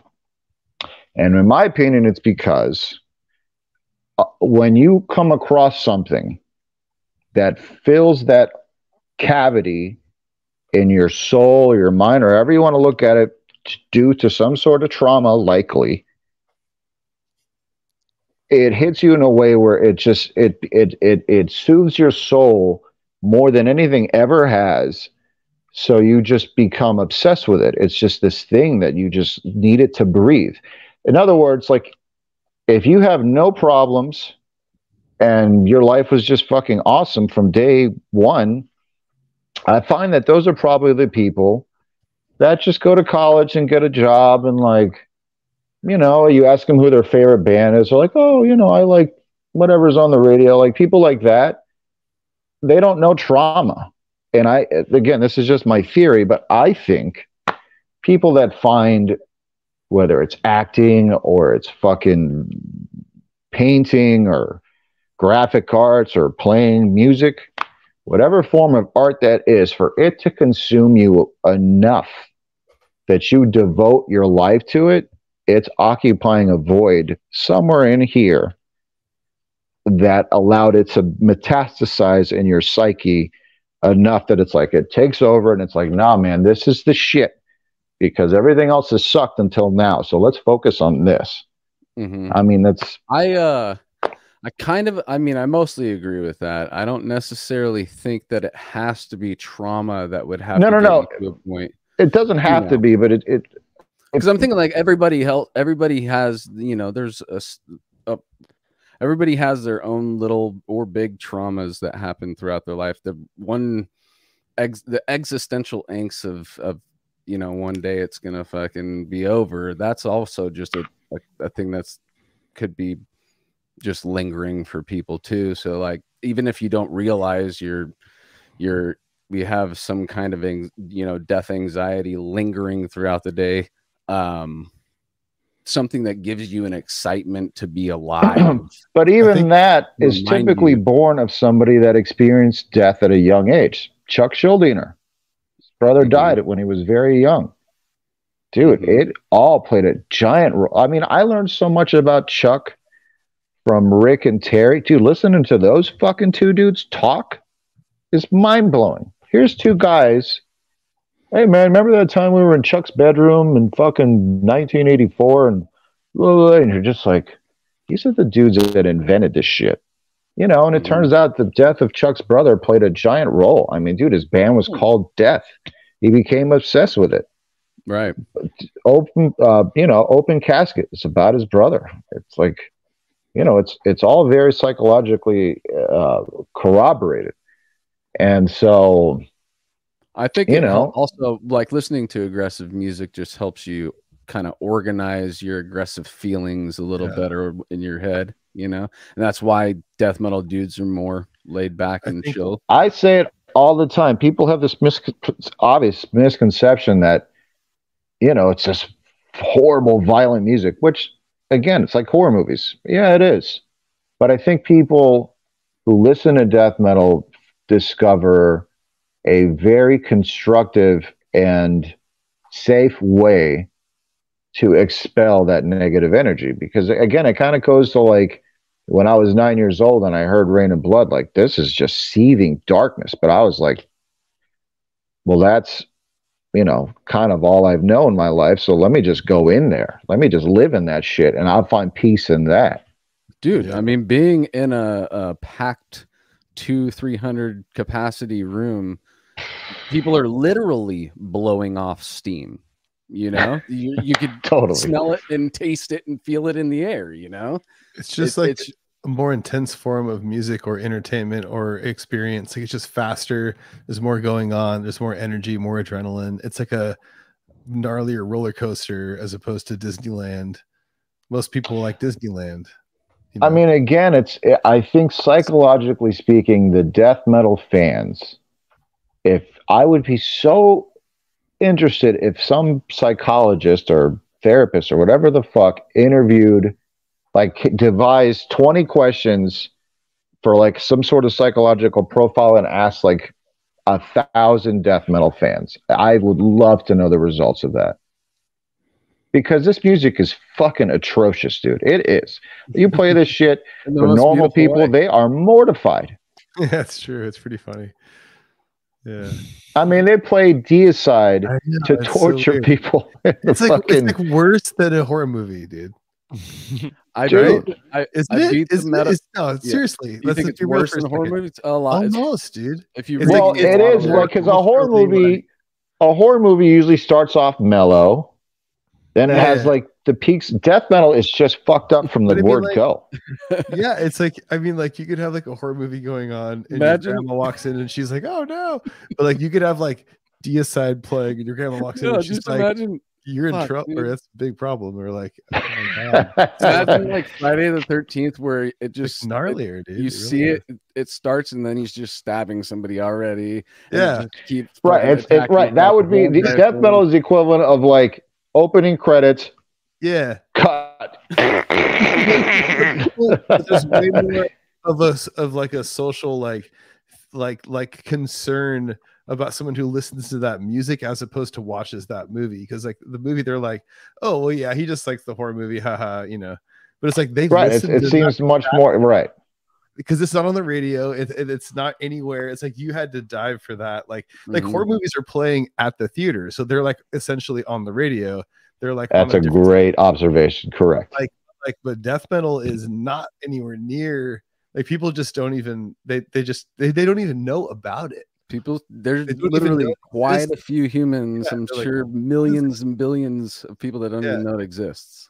Like that. It's I not mean, even- believe me, I make a living as a singer and guitar player, just like cover tunes.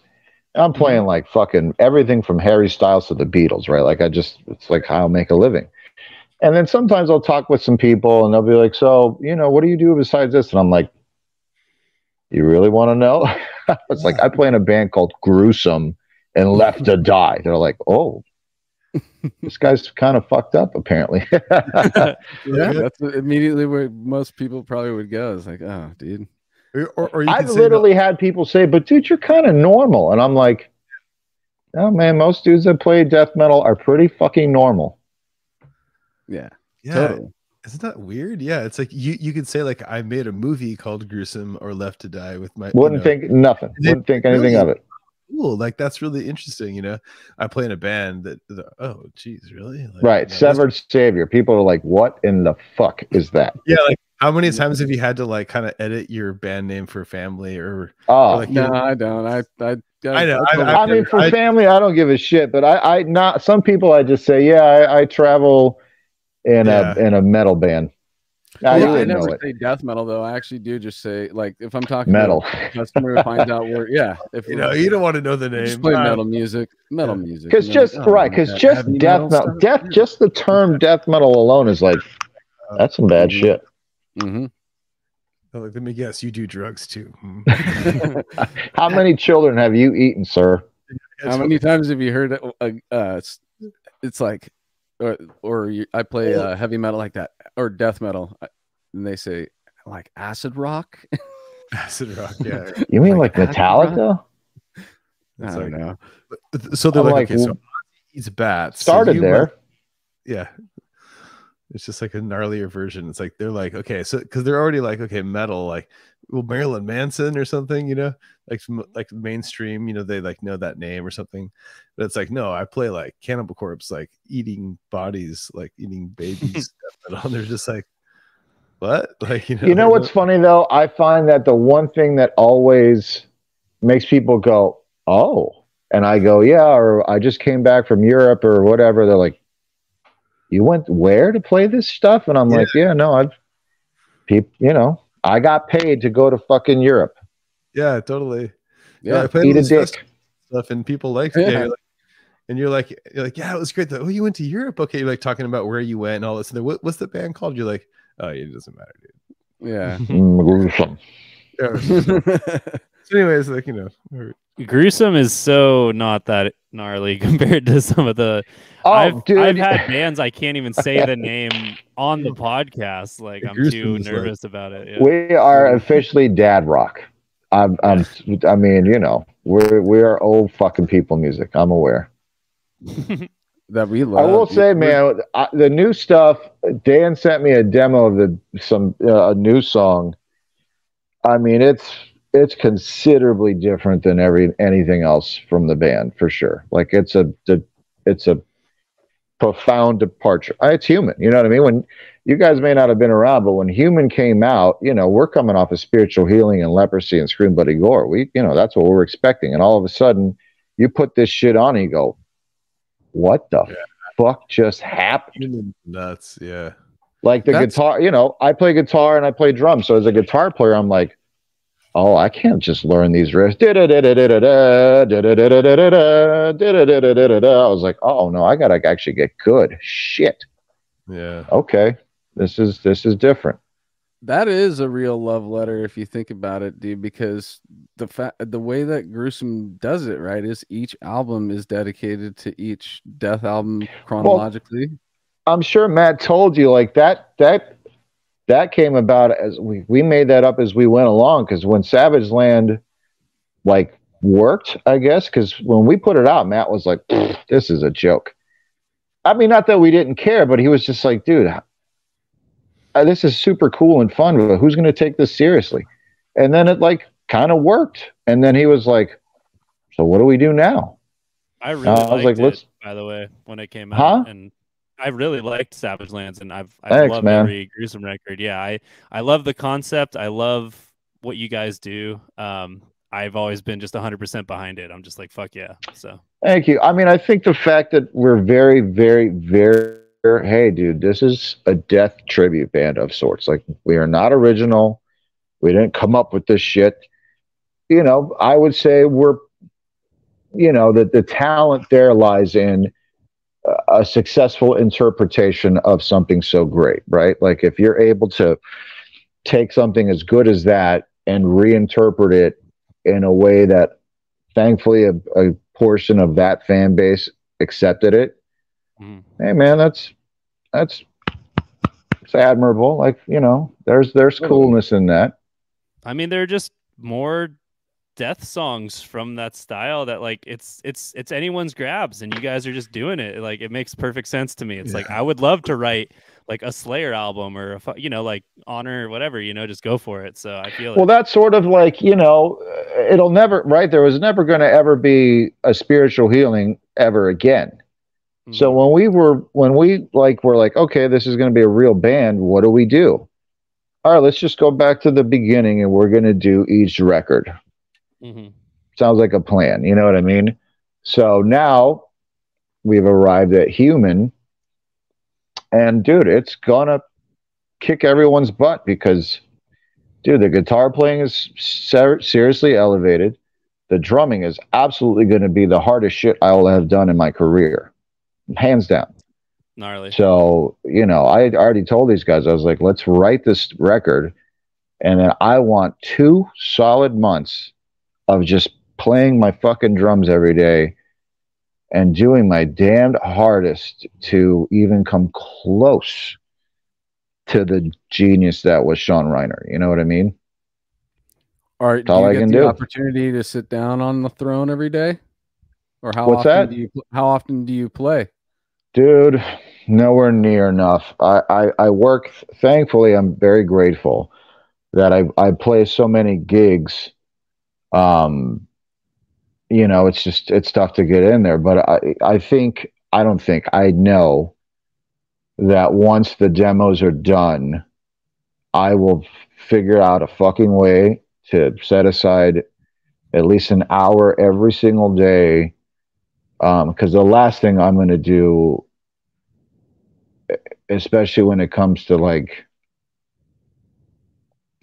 you know, saying thank you to Sean, you know, nothing less than 100% of everything I can give to make it, you know, what I think it needs to be.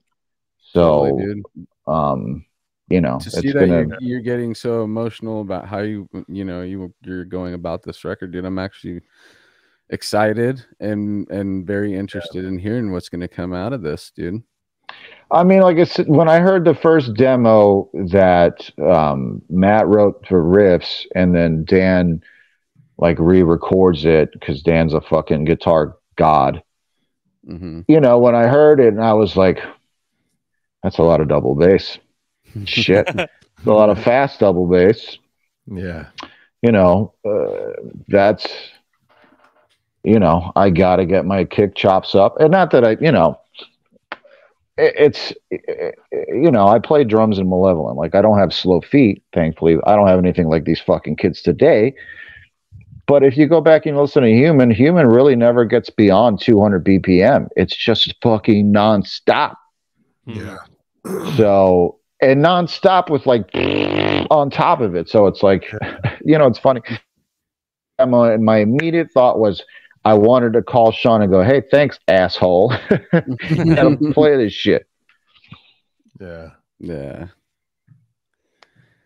Well, I appreciate you you know, giving us, you know, letting us in on that and showing us what he meant to you. He meant a lot to us, but obviously it was your best friend and one of your best friends, you know, dude, you're gonna have a lot more of a deep connection with him. We just have our, you know, the music that he's left behind, which we're very grateful that we still can you know, live on through that. I recently really enjoyed telling his mother, because she sent me this wonderful text the other day about how, like, you know, your friendship to Sean meant so much to him. And, you know, hearing that from his mom was so heavy. But it was really gave me a lot of joy to tell her, hey, you know, I just started touring again after the, you know, the pandemic, obviously. And every single night on this tour, you know, someone wanted to talk to me about Sean. And I was like, your son will live on forever because he's just, his music changed so many people's lives. And, you know, it's just my honor to help carry on that legacy in the best way I can, you know. Totally, dude. And I'm grateful to have been born in the time to come across it and appreciate it for what it is 20 plus years later from being exposed to him for the first time. And yeah, dude, we love talking Sean. We love talking Cynic. We love talking Florida, dude. It's all super cool stuff, dude. And yeah, like I said, I appreciate you, you know, exposing yourself and really getting in there and feeling those feelings, dude. I gotta say, it's taken me years, because if we would have had this conversation even a year ago, I'd be a fucking mess. Yeah. But just, I mean, this is going into just weeks ago where I was at my studio. It was right when I started rehearsing Gruesome songs for last week's, we played a festival last week. And, you know, I've been just playing straight Left to Die songs or death songs. And it wasn't until I sat down to play the Gruesome songs that I realized just how much his playing comes out of me. I remember a funny story. He sat behind me in 2017 when we played in Los Angeles. And I remember fucking asshole sits like literally 2 feet behind me. I was like, bro. He's like, oh, don't mind me. And it was funny because he instantly turned into Sean Reinert, the drummer, not my homie Sean. And I was like, oh, fucking hell. Yeah. And that dude tapped me on the shoulder every single time I did it, one of his licks. Like, not a single one got past him. And he would just keep tapping me on the shoulder. And I look back at me and go, you know, and it was just like, there's a million Sean licks in the Gruesome stuff.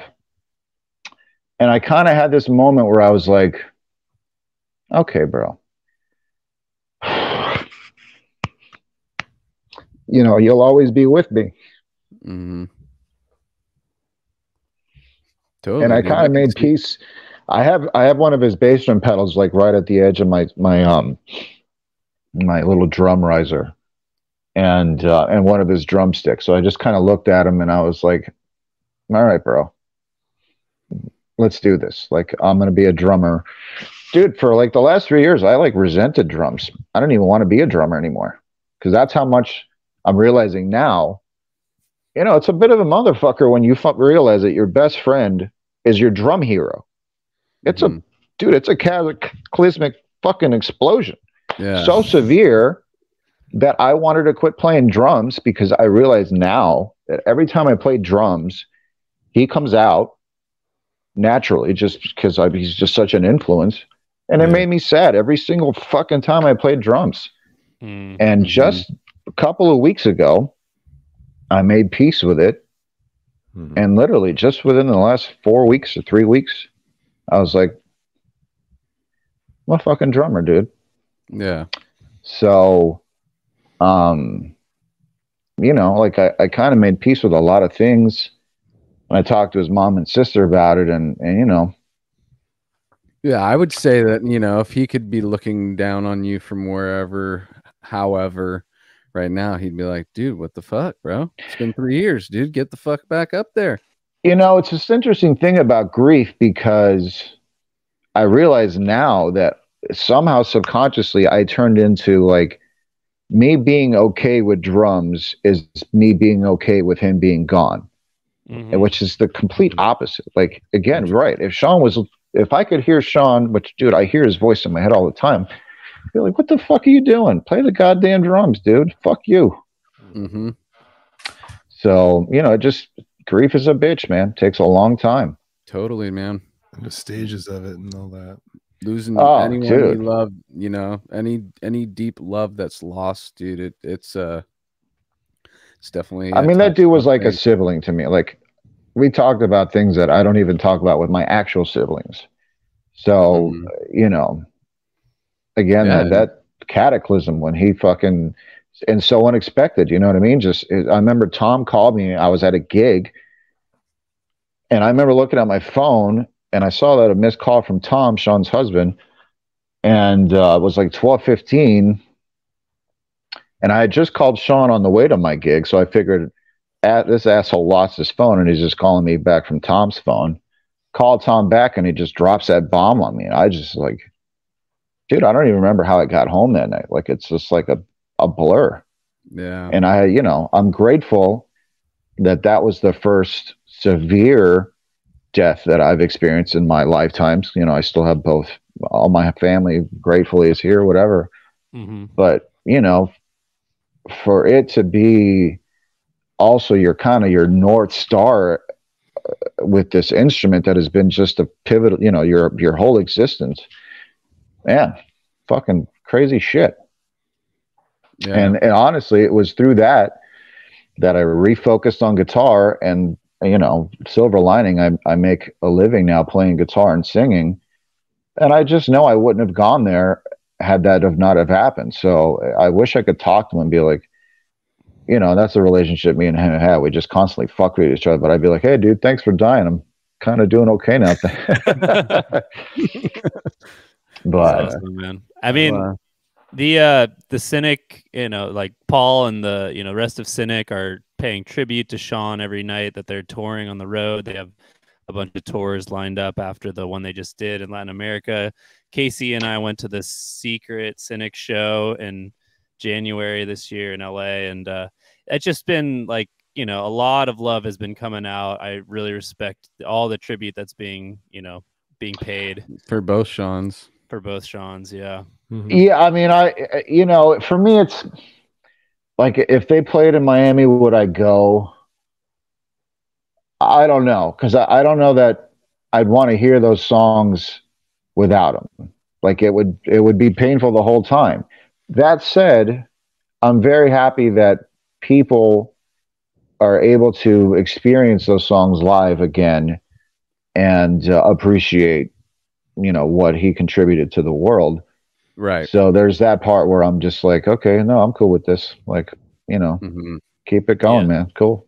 I mean, what he was doing, what that album was, we've spoken about it many times on the show, that it just, the masses wasn't ready for it at the time. But no, it had not its at all. resurgence, you know, that 10, 15 years later, where our generation caught wind of it, and we were just like, this is the best fucking shit ever. Sean is the best fucking drummer I've ever heard. And it's still, you know, stuck with me till this day, you know, and so I'm happy for the younger kids that I was able to pass Cynic down to, and say, oh, it'll never end. They have an opportunity to have that live experience. I get, which is also totally agree. Yeah, I know. I'm just basically reiterating what you just fucking said, but I just yeah, no, man. I think it's you know, it's a great thing, and it's so funny. Like, to hear you guys talk you know, it hits me in a way where it's like I still get proud of him. You know what I mean? Like like you do for a sibling. Like you're like, I remember there were nights on the Human tour where he was just fucking cooking, dude. Like I remember one night he played Suicide Machine probably 15 BPM faster than the album. Just fucking tearing ass. And we got on the bus that night and I was just like, bro, you're still my favorite fucking drummer. You know, and this is again the kind of guy he was. Shut the fuck up, dude. You know, he was just so he was so humble. Funny story, when we went to our first NAMM show together, and he was all. Do you guys know what the NAMM show is? Like the fucking Yeah. So yeah, I live in Anaheim area. Oh yeah. Okay. So we kind of go to our first one together, and he's like, "Dude, this is 2004 or 5. I don't know. I think pre-Cynic, like reunion." And he's like, "Dude, no one's gonna even fucking know who I am. Like, this is gonna fucking suck." And that night, sure shit, not a lot of people, you know, because he looks so different. And this is, you know, there's not a whole lot of pictures of Sean currently circulating because he was, you know, in hiatus, so to speak. Mm-hmm. And that night, we go to the Hilton Hotel, and fucking Jason Bittner comes charging us. And he's like, "What the fuck? I didn't know that Sean fucking Reinert was here." And then, dude, like this congregation erupted, and all these people were just like, Sean Reinert. And I remember the whole ride home, he's just kind of quiet, and I just kept looking at him going, how many times am I going to have to fucking tell you this, dude? Fucking crazy, dude. Like, what the fuck? I'm like, dude, you changed the world for us. Yeah. Mm-hmm. Like, and he just, dude, he never, the last conversation I'd had with Sean, we talked about Neil Peart because Neil had just passed away days before that. Yeah. And he starts telling me about this kid who he was intimidated to go watch live. It was some 17-year-old kid who was playing in his town, and he's like, dude, this kid knows who I am, and I don't even want to go to this fucking show. And I'm like, a 17-year-old is intimidating you that bad that you don't want to go see him live. I was like, send me fucking links. And, you know, and it's a sort of a testament to a couple of things, just his humility and his constant, like, he never thought he was like, I'm never going to, you know, he's always going to be a student of the instrument, you know, consummate. Like, he loved drums, dude. I can tell you, that motherfucker loved drums. Like, he would call me every single time he got a new piece of gear. Like, we were both playing Tama Bubinga Birch kits, and he was the first one to get a maple kit. And dude, he gave me a fucking 45-minute dissertation about why I needed to get rid of my BB kit and get a maple kit. Mm-hmm. You know, like, he was just loved the instrument and loved to play them and just constantly wanted to learn or be better. That attitude is exactly, you know, probably the main reason why he became such a great player, is because he 100% never thought he was done. He never thought he had absorbed all the information. You know, there was always more to learn, and that's why it's just a constant journey. It really is, you know, and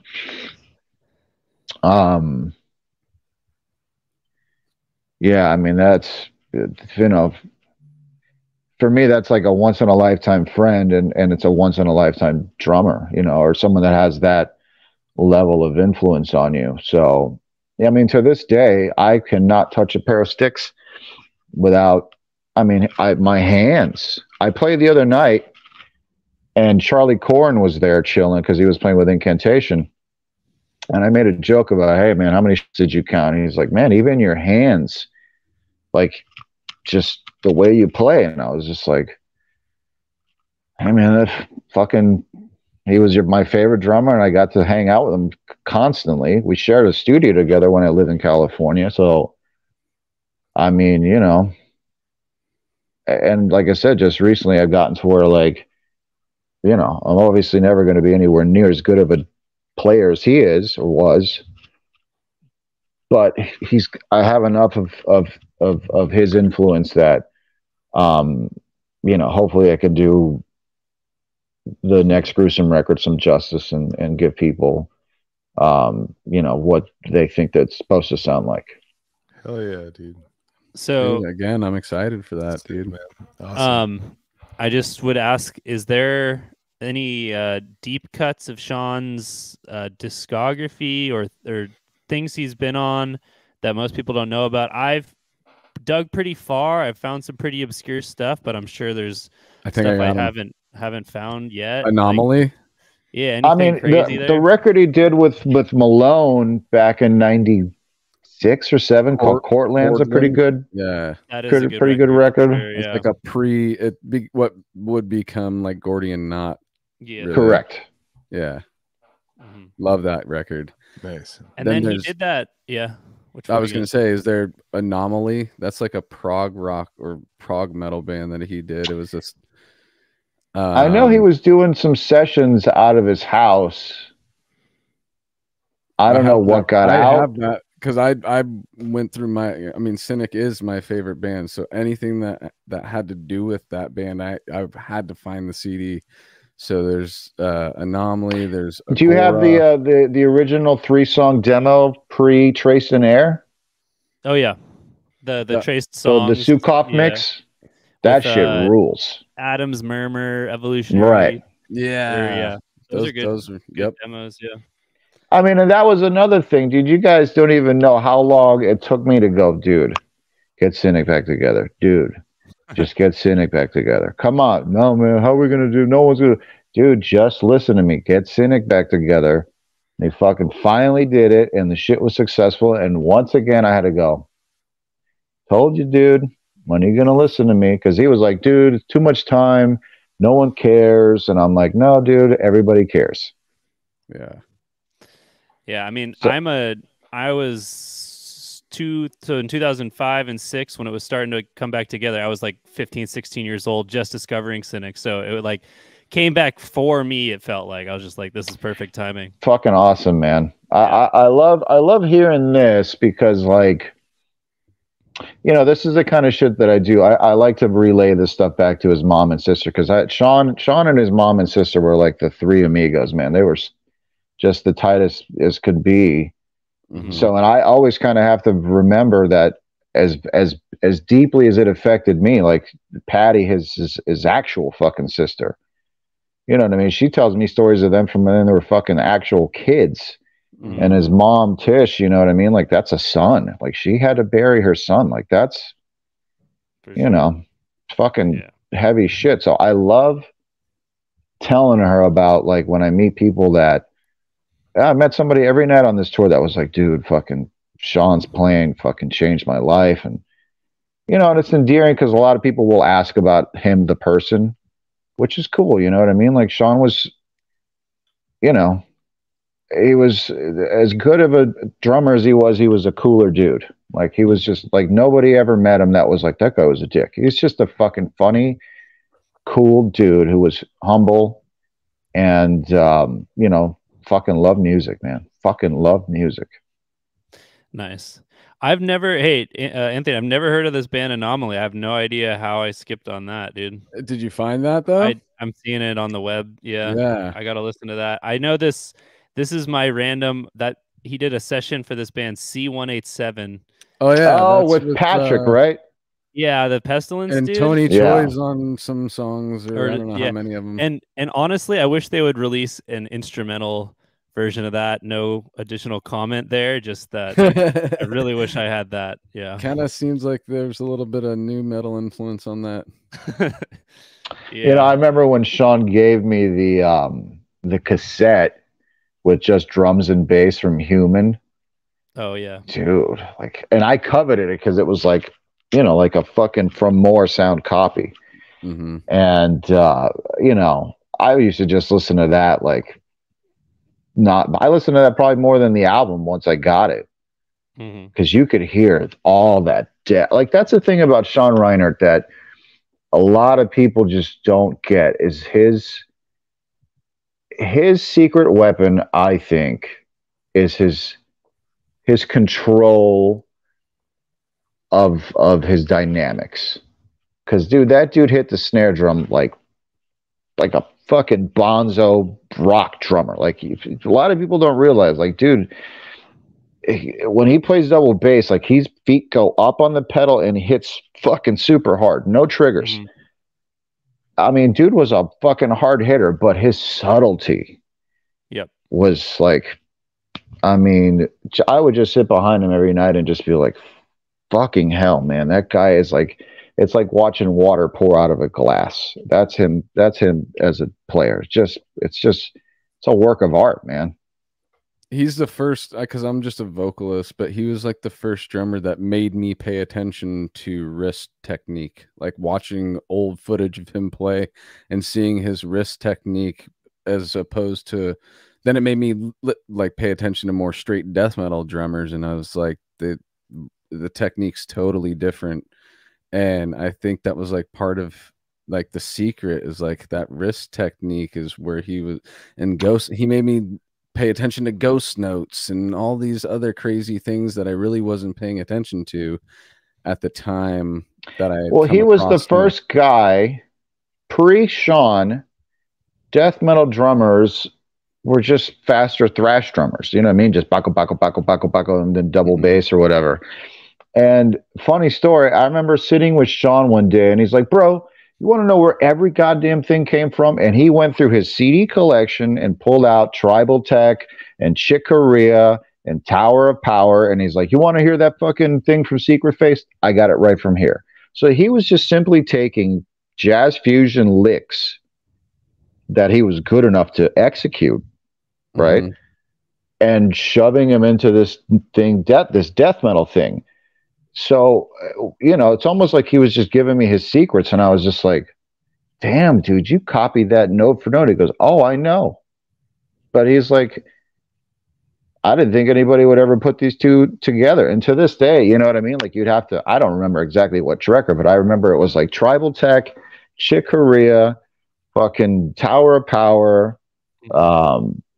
Basically, it was like Dave Garibaldi, Vinnie Colaiuta, and like Gary Husband and Dave Weckl if they had super fast double bass. Like, that was the formula. For sure. So sorry, I'm kind of off on the rabbit hole that Joseph's on too. I'm finding this other random record that I never heard about. James LaBrea he's the vocalist of Dream Theater. Yeah. Okay, so him and Sean Malone are credited on the Prime Cuts album. Yeah, I don't know what that is either. Yeah. I'll take a look at some point.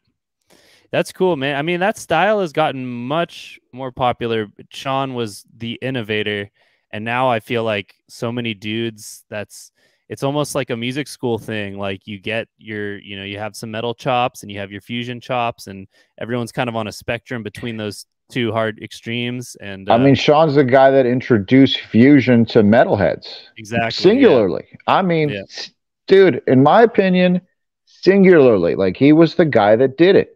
And he was the guy that if thanks to Sean Reinert, guys that play metal know who Vinnie Colaiuta is, and they know who fucking Dave Garibaldi is, and they know who Dave Weckl is, they know who Dave Brubeck is. You know what I mean? Like, he made, like, everybody in metal was like, or certain people were like, no, man, jazz chops are pretty fucking dope, dude. No, that's some shit over there.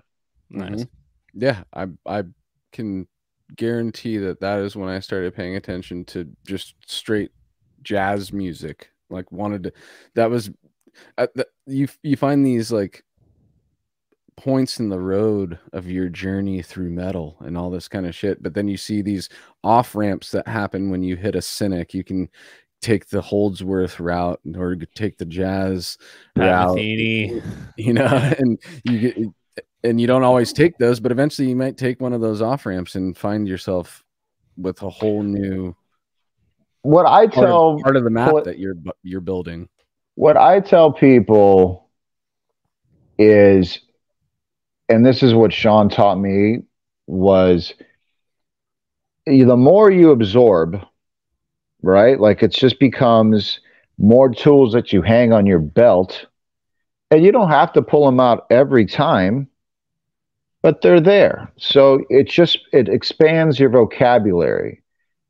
And, I would say, a lot of people can maybe emulate some of Sean's stuff.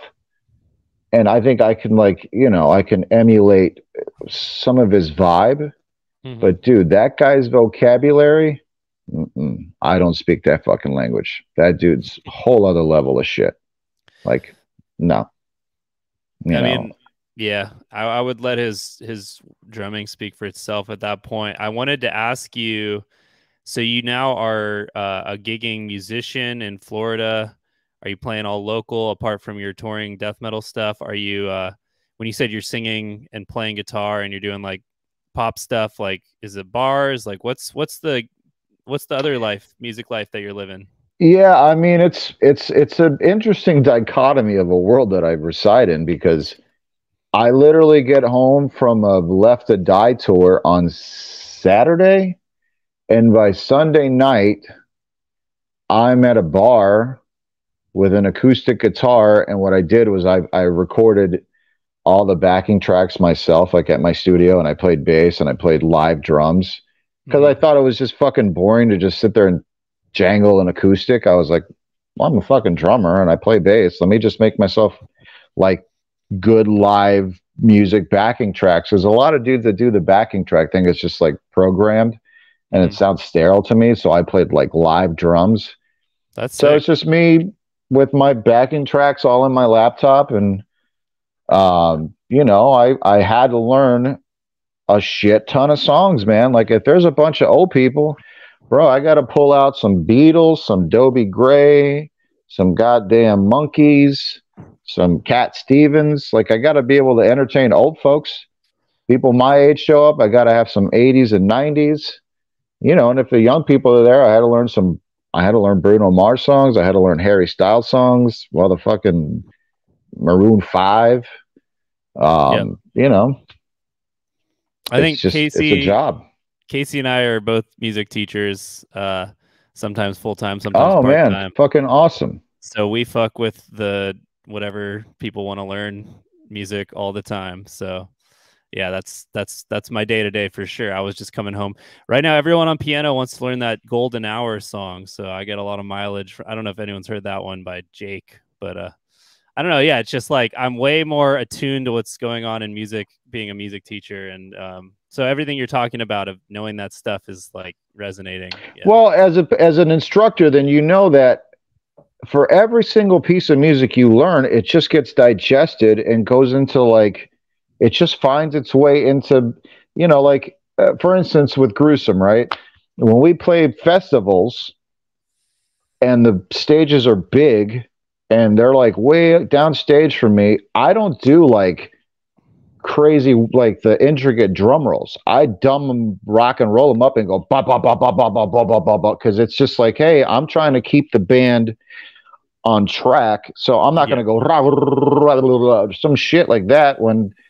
What if that turns into mumbo jumbo on a big stage? But because I play so much simple pop music, I know bra doom ba ba ba ba, and that's right. The next part of the song. Mm-hmm. Those are all the things that like.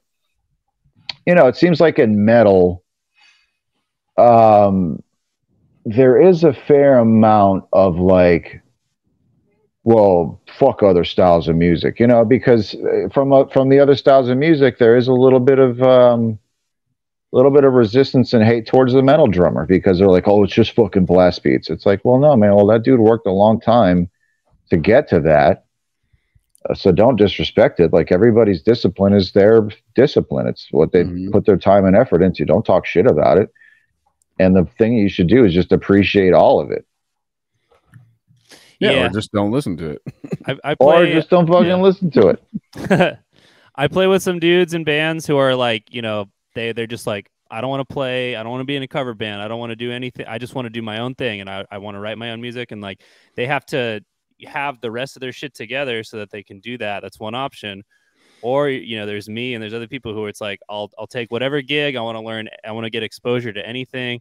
And then we come together and then we have a little bit of a, like, it's not, I don't know.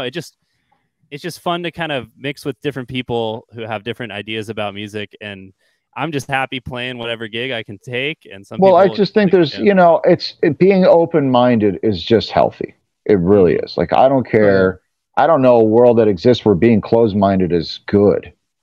You know, I think it's just healthy to be open-minded to other, you know, cultures, music, whatever. And if it's not your cup of tea, it's not your cup of tea. But hey, you know, it's something else, something that's there. And for me, you know, if I'm playing fucking Sweet Home Alabama and I'm getting paid, dude, at the end of the day, that's still better than sitting behind a fucking desk somewhere. So I'm grateful. Totally.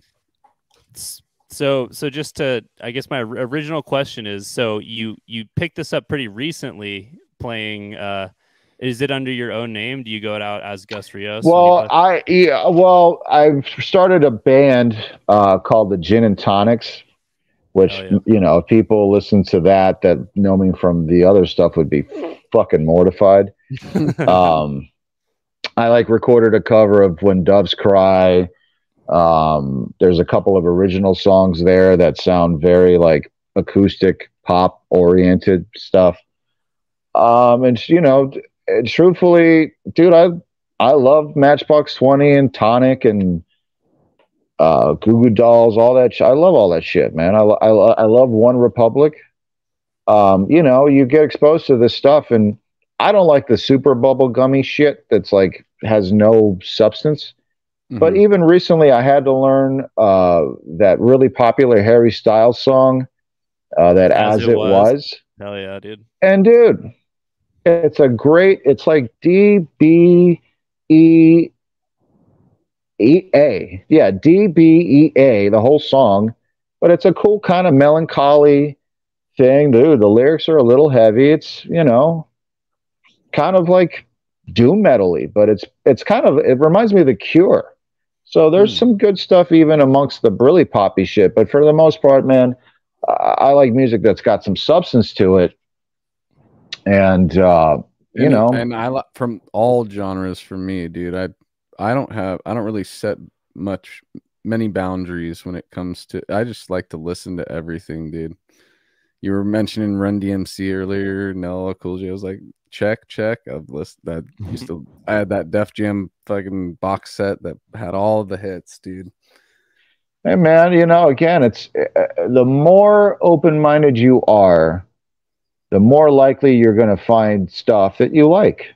And expand your vocabulary through it with knowledge, with music and knowledge with music, and just expand, dude. Why not expand? How long are your sets when you play a gig? Are you playing? Most gigs are like 3 45-minute sets or 3 1-hour sets. So, you know, I mean, every night I'm singing, dude. Sometimes I do doubles and I sing for like 6 hours a day. Damn. So, you know, but again, I'm grateful. And I got to say, after 25 years of being a full-time drummer, because I started playing cover gigs 20 fucking some years ago as a drummer only.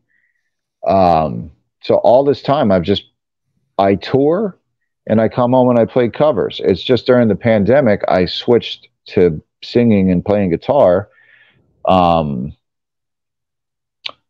But I've always just done this for a living, and I've always just been grateful. But now that I'm doing it as a guitar player singer, I got to say it is pretty exciting and cool to be on this side of the situation and be like, okay. And the other interesting thing that came of it is, and I've told some of my drummer friends this, dude, a good fucking drummer, that's the most important motherfucker in the band. Because for me to go up front and do my job correctly, I can't have stress coming from back there. Like, I need to just not worry about that dude and just do my job. When you got a problematic drummer, you're fucking done. So I've been telling like my player friends that I know are good drummers, I'm like, I hope your fucking band's paying you good, because motherfucker, you're not replaceable. Because there's not a lot of great drummers out there.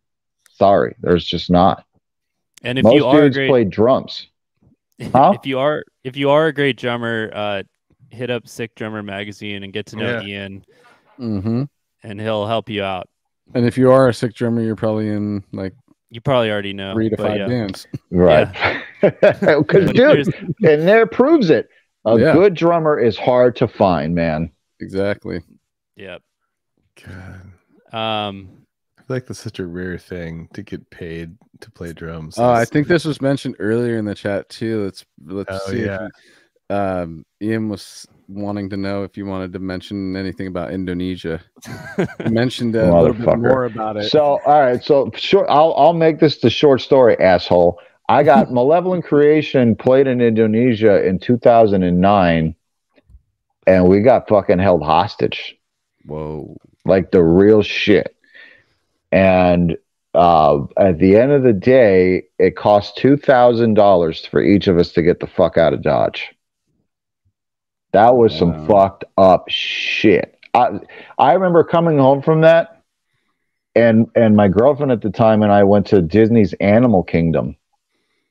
And this is like subconscious shit. This is only a few days later or a week later. Mm-hmm. And we're walking around the Asia section, and I get in this horrible bad mood. And she's like, "Why are you in such a bad mood?" And I look around and I go, "This looks like fucking Indonesia. Get me the fuck out of here." Because it was fucked up, man. Like fucking held at gunpoint. Fucking sucked. It was horrible. Damn. Let's hear about like how that situation happened though. So what were you just driving along? What fucked us up is there was this, which we thought was the awesomest thing ever. There was this like 20-foot billboard with our fucking faces on it. Not even mine. It was fucking Dave Colross.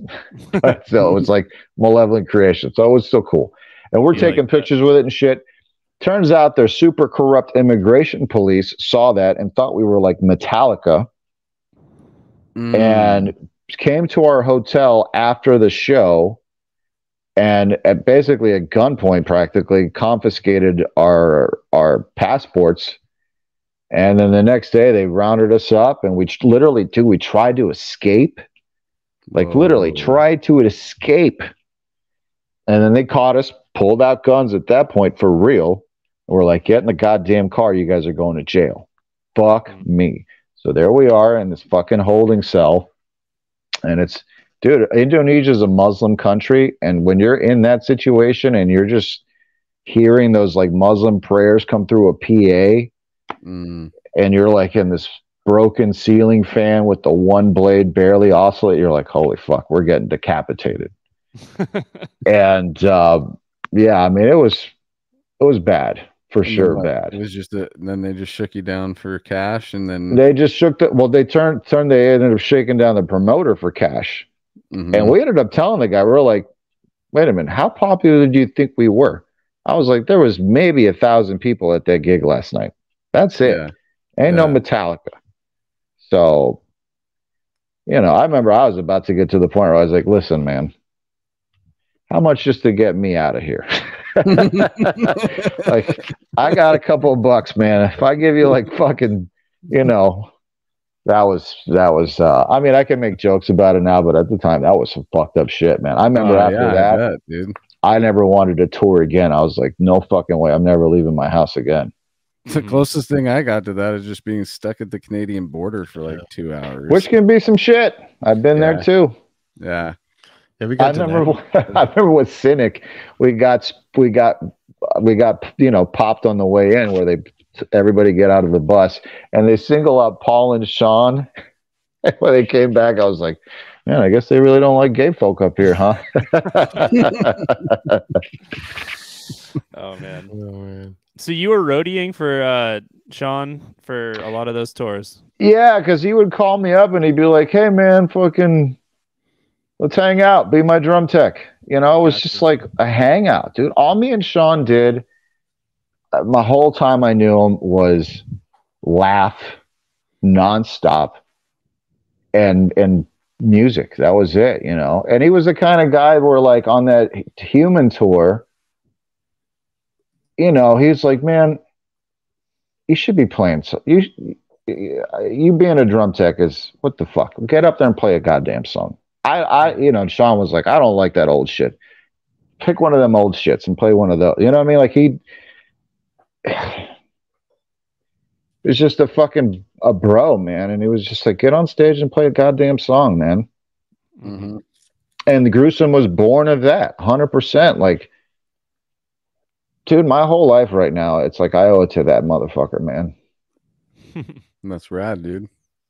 That's a good feeling to have, dude. If to have somebody like that, even though I know he's gone and all that shit, but it's just like it's really cool to have somebody like that and to have lost them to like not have somebody like that at all, you know? I remember when he first passed away, people would say to me, dude, you should be grateful that you were best friends with your hero like that. And at the time, I was like, dude, I was so angry that I was just like, no, that sucks. This is the worst fucking feeling in the world, man. Like, it made me not want to play drums. Mm-hmm. And now, of course, years and years later, I can look back at it all and be like, wow, man, it's pretty fucking rad that, to be such good friends, Mm-hmm. And not only like to have his mother send me a text recently with saying stuff like, your friendship meant the world to him, and thank you so much for being such a good friend of my son and shit. I was just like, Yeah. fuck, man. Like, yeah, dude, I'm grateful. I'm angry. I'll never be okay with it, man. I'll never be okay with it, but I'm grateful that me and that motherfucker hung out all the time and just laughed and laughed and laughed and laughed and laughed. Yeah. Obviously, you can never fully get over something like that. Obviously, it's just like you hope that you can get to the point where it just hurts a little less as you get further away from it, Yeah, I mean, and again, this is we're just talking weeks at this point where I've eased into this like. I do remember we had recently become friends on Facebook, right before you had made that post, dude. And I remember that was probably one of the first posts from you that I read. I was like, oh shit. Yeah, right. No, it was significant enough for me to share it with everybody where I was like, damn, dude, like it kind of wasn't until just then that I realized, dude, I like resented this instrument. I resented this fucking instrument. Because it just became painful to me.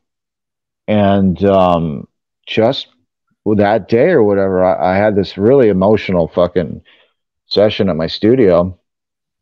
A lot of fucking goddamn ugly crying and shit, but I walked out of it like, hey man, to have that connection with someone you admire so much for something so important as music and drums, man, that's a fucking blessing I'll take to my grave, dude.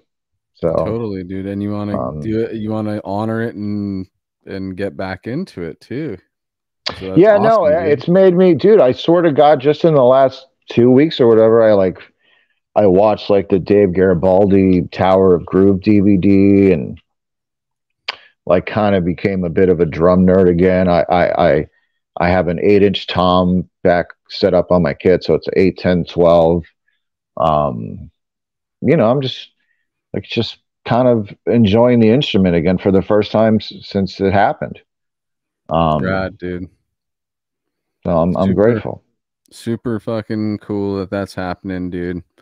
And yeah, I keep saying it, but I'm just excited to hear, what's gonna finally come at the end of that, Hey man, I can say this about it. There's just like every other Gruesome album or almost any record today, there's going to be people that are going to poo-poo it. And fuck those people, dude. I'll be the first to say it. Nope. I'm not as good as a drummer as Sean Reiner. So you can just save your fucking breath. Yeah. I just am going to do the best I can. And I think I will I think, you know, it'll come across as like, okay, these dudes hung out a lot, you know. Yeah, it's hopefully the peaks and valleys are there. it's the Gus Rios interpretation. I love your attitude though, man. Sean Reinert. Yeah, it's just like, just do your art, man. Just like you know, for you and for just to fill that artistic like void, or like, you know, desire to like put out art and stuff. And you know, people are gonna dislike it, and that's like fine. You know, it's like every show, Come to the territory, or every movie that comes out, there's some people that dislike it. You know, you can't please everybody. It's okay if someone doesn't. I mean, this has got a unique quality to it because, you know, it's a very clear window. Like, you know what I mean? You can take this record and go, is it as good as this particular one album? So the mirror, the magnifying glass is much stronger. Sure. Which is something I will say about Gruesome in general, that, you know, poo-poo the band all you want, but dude, it takes a lot of balls to try to, you know, do what we do. Mm-hmm. You know, such a coveted band, such a, you know, such an important band and figure. And so everything we do, believe me, there's a lot of care, reverence, above all reverence, to what we're doing in the source material. So it's as genuine as it gets, and we take it very seriously. So, and this record for me is obviously going to be the most personal statement I can possibly make as an artist. Mm-hmm. You know, but I got to tell you, man, like Sean's mom, in those messages we were going back and forth the other day, she said, you know, you honor my son every time you play drums. And so in other words, whatever comes out of me is going to be in his honor. So, you know, if it's up to people's standards, that's up to people to decide. But well, I know I will have given it my best. That's what I've learned too, is like, it's us first, guys. I know it may sound like ego, whatever, but I'm saying if we're going to be creators of art, we have to be okay with it before we put it out into the world. And then after that, it's not just ours, because we put it into this, you know, we threw it onto the grid, and it goes into the grid, and wherever it goes, and however it gets whatever response it gets.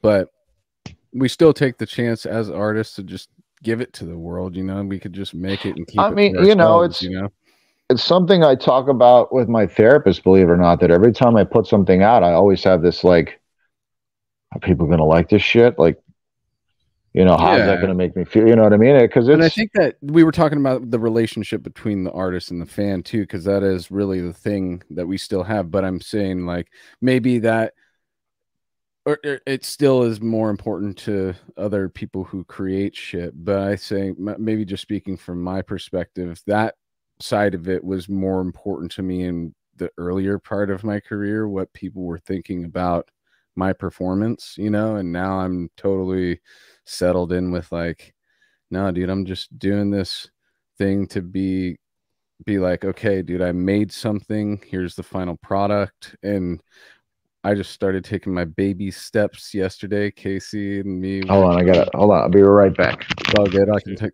perfect time for me to just talk about it. But say if Anthony, like, if right now you just all of a sudden had to, like, you know, sing for a huge band or something, you know, like say you were going to sing for, like, you know, just an unnamed big band, and you were like, oh shit, I gotta, like, you know, fill those shoes. It's like, you know, oh totally, your own shoes different, you know, because you got your own shoes and stuff. But but I'm saying they are still, I'm just saying, in creating something in general, just making something. I had to throw a charger on.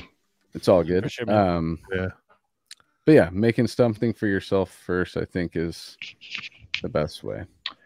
I mean, you know, it's funny. I actually still struggle with that because, like, during the pandemic, I did release 3 albums with me on guitar. And three. And, you know, most of it, no one gave a flying fuck. So, you know, it's, you know, like I remember when Kill Division played our first show, I think whenever it was, a buddy of mine who's like, you know, just a cover band musician was like, hey man, you know, it's your first Kill Division show. How's that going to go?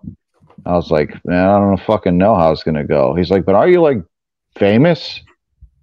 I was like, I mean, I guess death metal famous, but I guess this is going to show just how death metal famous I am. And like fucking 10 people showed up. And I was like, I texted him the next day, I go, 10 people showed up. That's how death metal famous I am.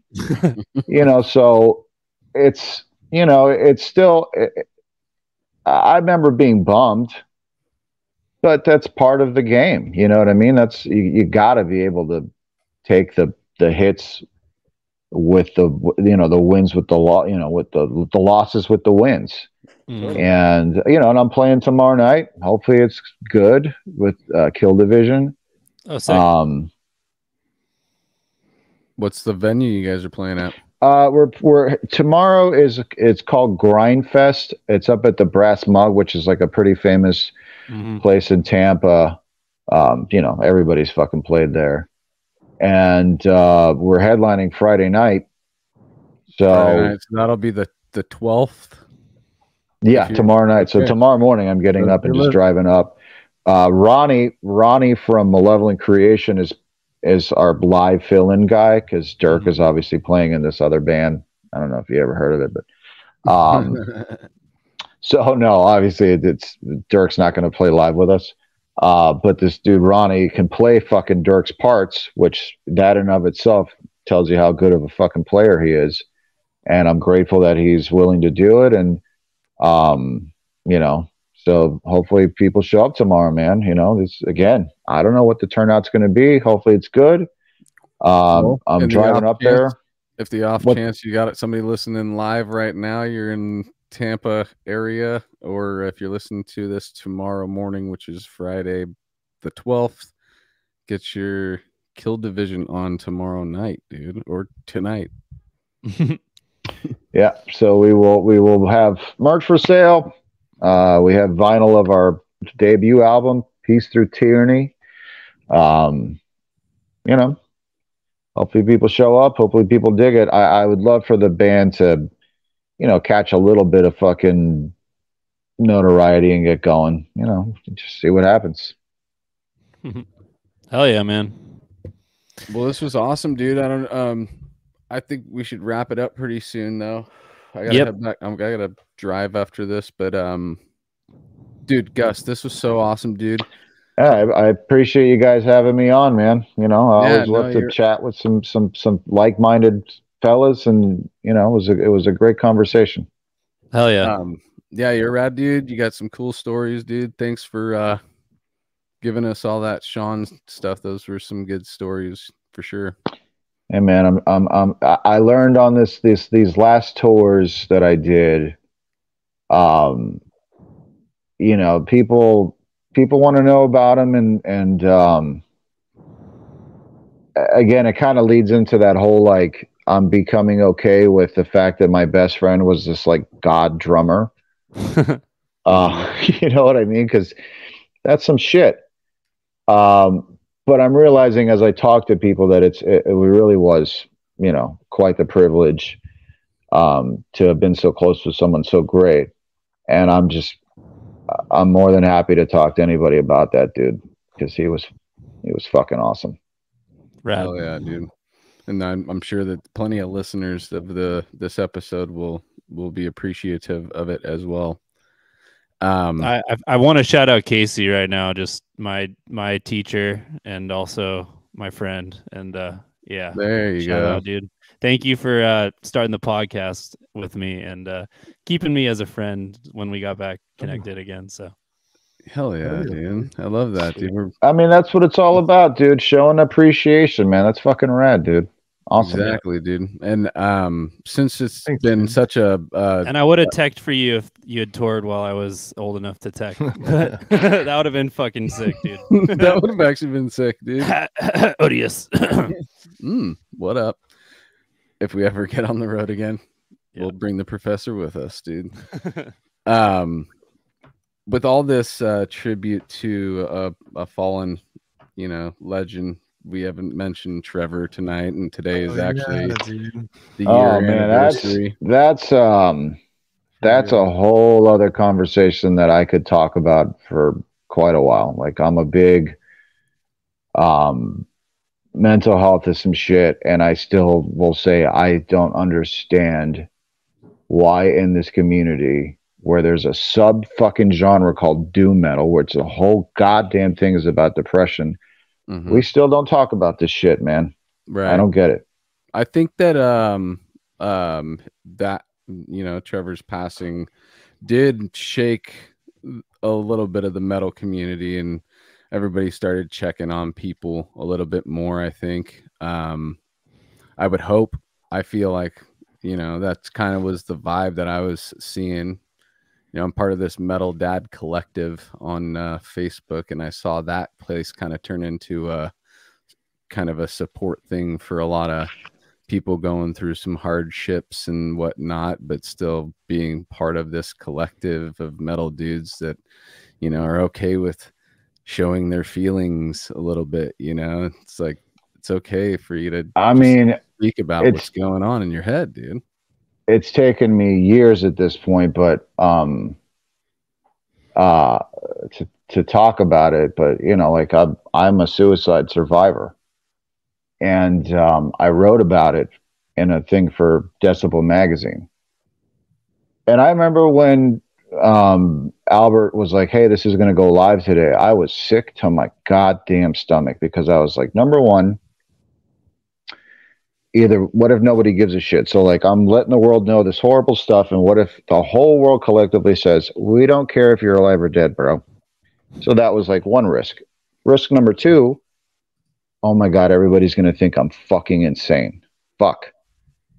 And the interesting thing about it, it comes out, and dude, I got hundreds of messages. And the great thing about it, it's a double-edged sword though. The good thing about it was hundreds of people identified with it. 7 of which in particular sent me some messages that were pretty significant. Like, dude, I read this at the right time. My takeaway from this is, fuck, there are so many people that listen to this music that suffer and won't talk about it. They message me, but I've never seen a post from them stating it publicly, which tells me that this is still a subject that a lot of people aren't comfortable talking about. It's not like, dude, a lot of people have depression and anxiety that listen to this music. A lot. Totally, dude. And when that shit goes unchecked, I think about Trevor all the time, to be honest, because I came so close to doing it, and the circumstance of which I'm here is like a fucking fluke. And it never escapes me, dude. I'll be on stage playing, Forgotten Past with Rick Ross and Terry Butler, and I'll be like, damn, dude, this could have easily not have happened. And I think all the time about people like Trevor that, man, if he would have just had a little circumstance like I did, maybe he would have a year or two later been like, whew, glad I didn't fucking do that. So, I almost never lose an opportunity when possible to let somebody know, hey, dude, I know what it's like when you feel like it's your best option, and from somebody that survived it by accident,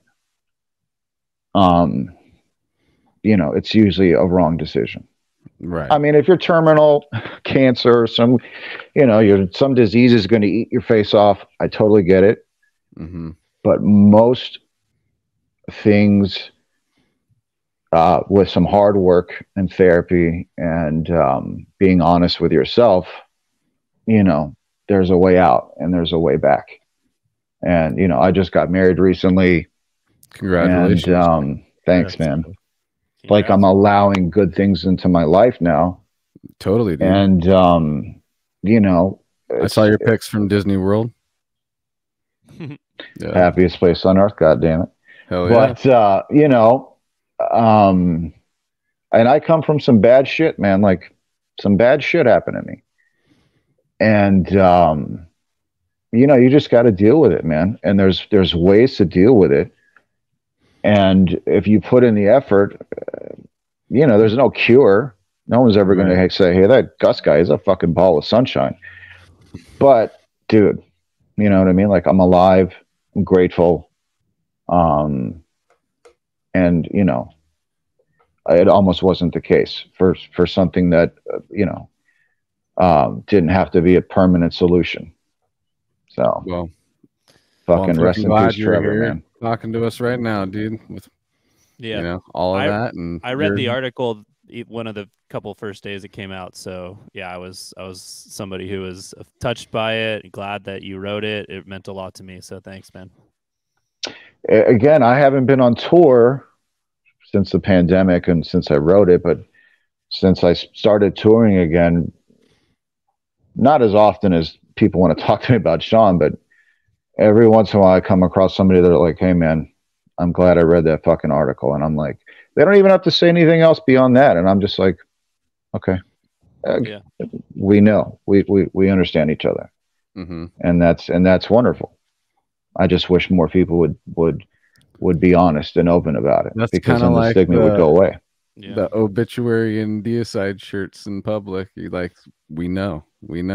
It's again, man, it's really similar, dude. It's really fucking similar, man. There's some level that I'm on that you can get to as well, and we just know that we can do that. The sad thing is, though, so many people that probably hang out together won't talk about it amongst themselves, but they're suffering silently. And all it would take for them. Dude, just the other day, I'm not going to say names, but we're leaving this festival and I'm getting dropped off at the airport with people from other bands, people I don't know. And one of them just happened to bring up anxiety randomly. And then all of a sudden this guy's like, yeah, I got anxiety real bad too. Oh, and Maya got anxiety real bad too. And I'm like, it's often enough there that if you would just start the dialogue, you would see that so many other people are in the same place as you, and you're not alone. Right. And that feeling of being alone is a big factor in the suicide, believe me, because you just think the world's a better place without me in it, and no one will ever understand me, and so many people do.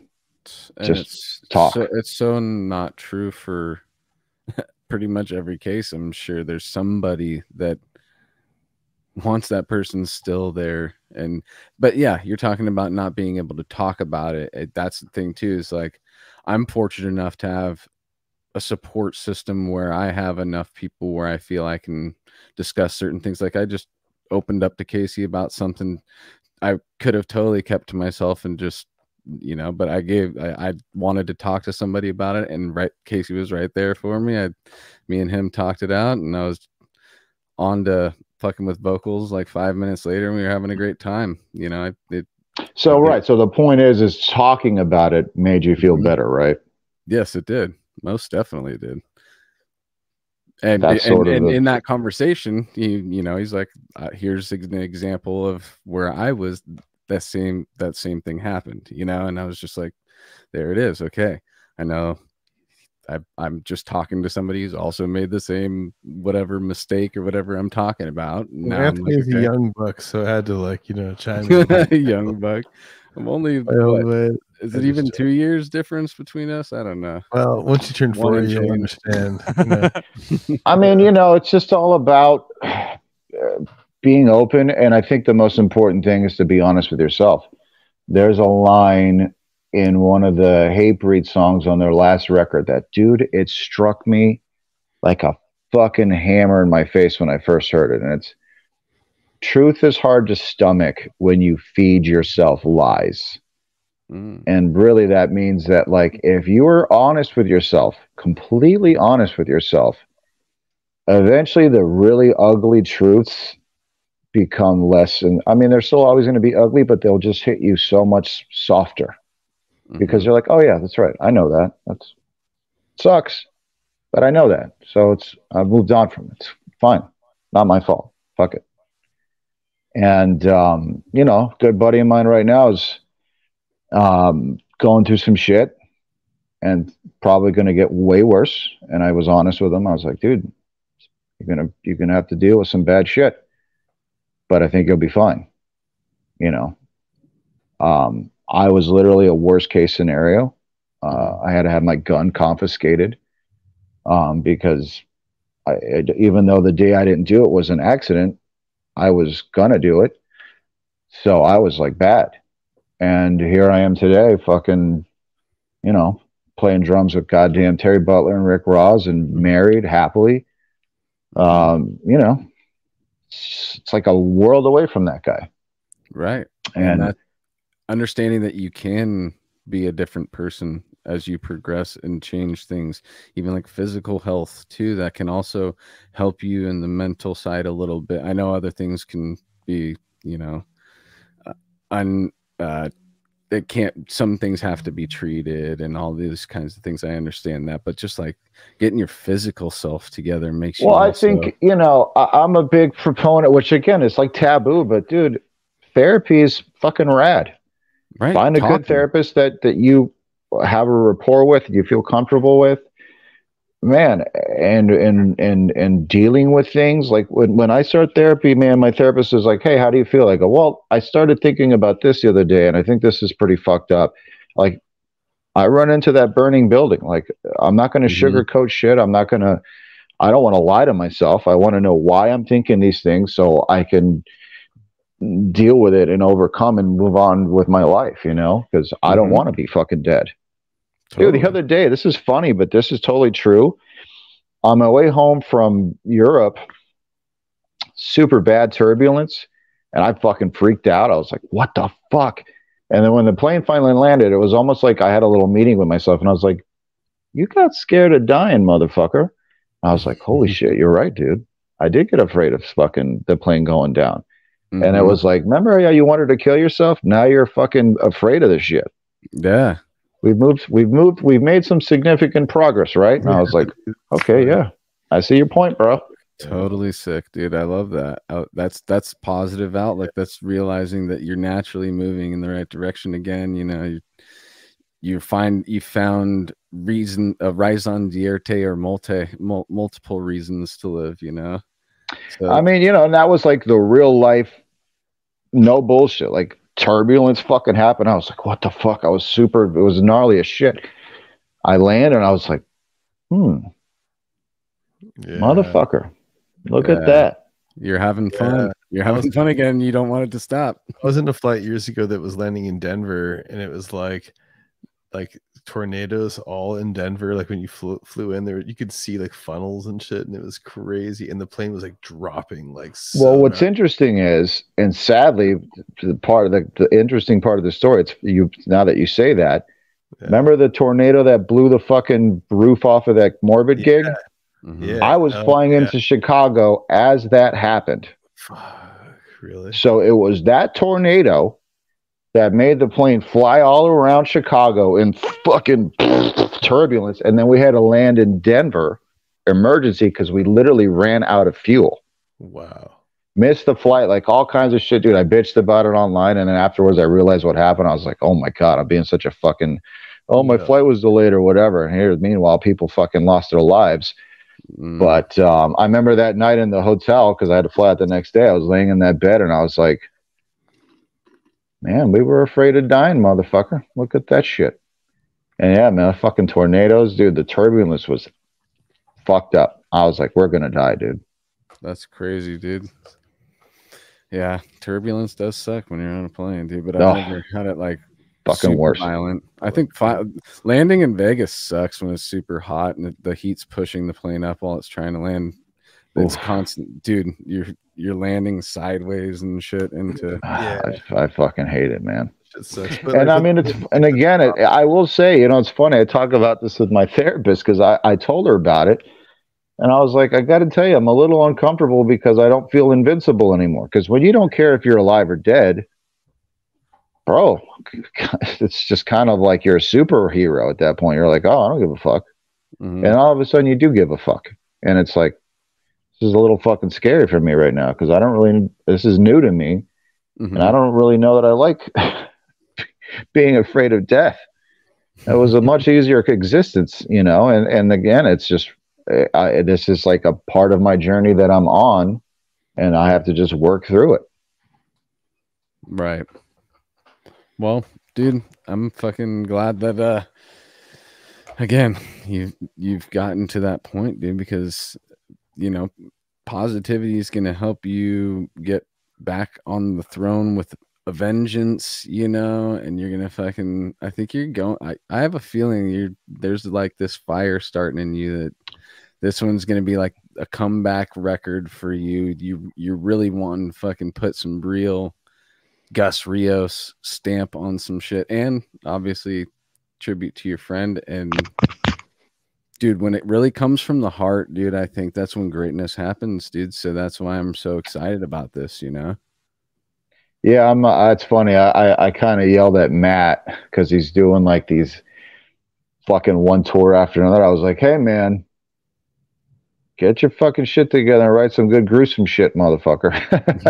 Fucking booking a million Zoom tours. I was like, we got to make a badass record, man. Like, it's been enough time and I'm ready. Like, let's do this, man. Yes. Well, fuck yeah, dude. Thank you so much for giving us your time, dude. And dude, thanks for having me. Again, being so, open with us. We really appreciate when, we can really get through to understand our guest as a real person. And I feel like after this amount of time, dude, we're true homies, dude. You're not gonna every one of you motherfuckers is a homie with me now. Hell yeah, dude. Yeah. That's rad, dude. And thanks again to Ian for hooking this up and making this happen, dude. Definitely. Sick drummer magazine for life. We need a sick drummer. Ian, I call Ian the ringleader. He's the leader of all badass drummers. So true. Hell yeah. All right. Sick, dude. Let's wrap it up with the plugs again real quick. Yeah. So, hey man, new Gruesome at some point whenever Matt fucking Harvey and Dan Gonzalez get their shit together. Some Left to Die music coming on the horizon.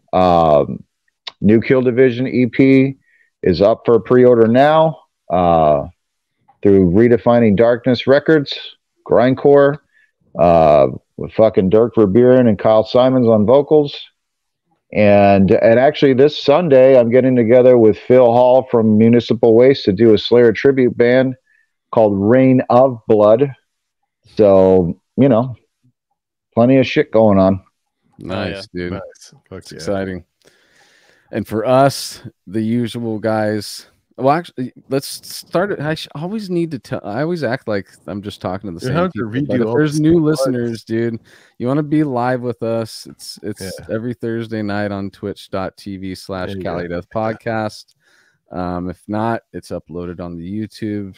Like, subscribe to all that. Like and subscribe, all that shit. We appreciate that stuff. That helps the channels and all that. BattleForgeCoffee.com. Cali Death Podcast. They're throwing way too many things. I'm a little trigger happy. Sorry. You don't even do all the old ones. Come on. What? All right, we're good. Yeah, I'm gonna be sure. I'm gonna buy a shirt when we're done here. Thanks, guys. Thank you, dude. We appreciate that for sure, dude. Oh yeah, Gilbert saying listen on Spotify too.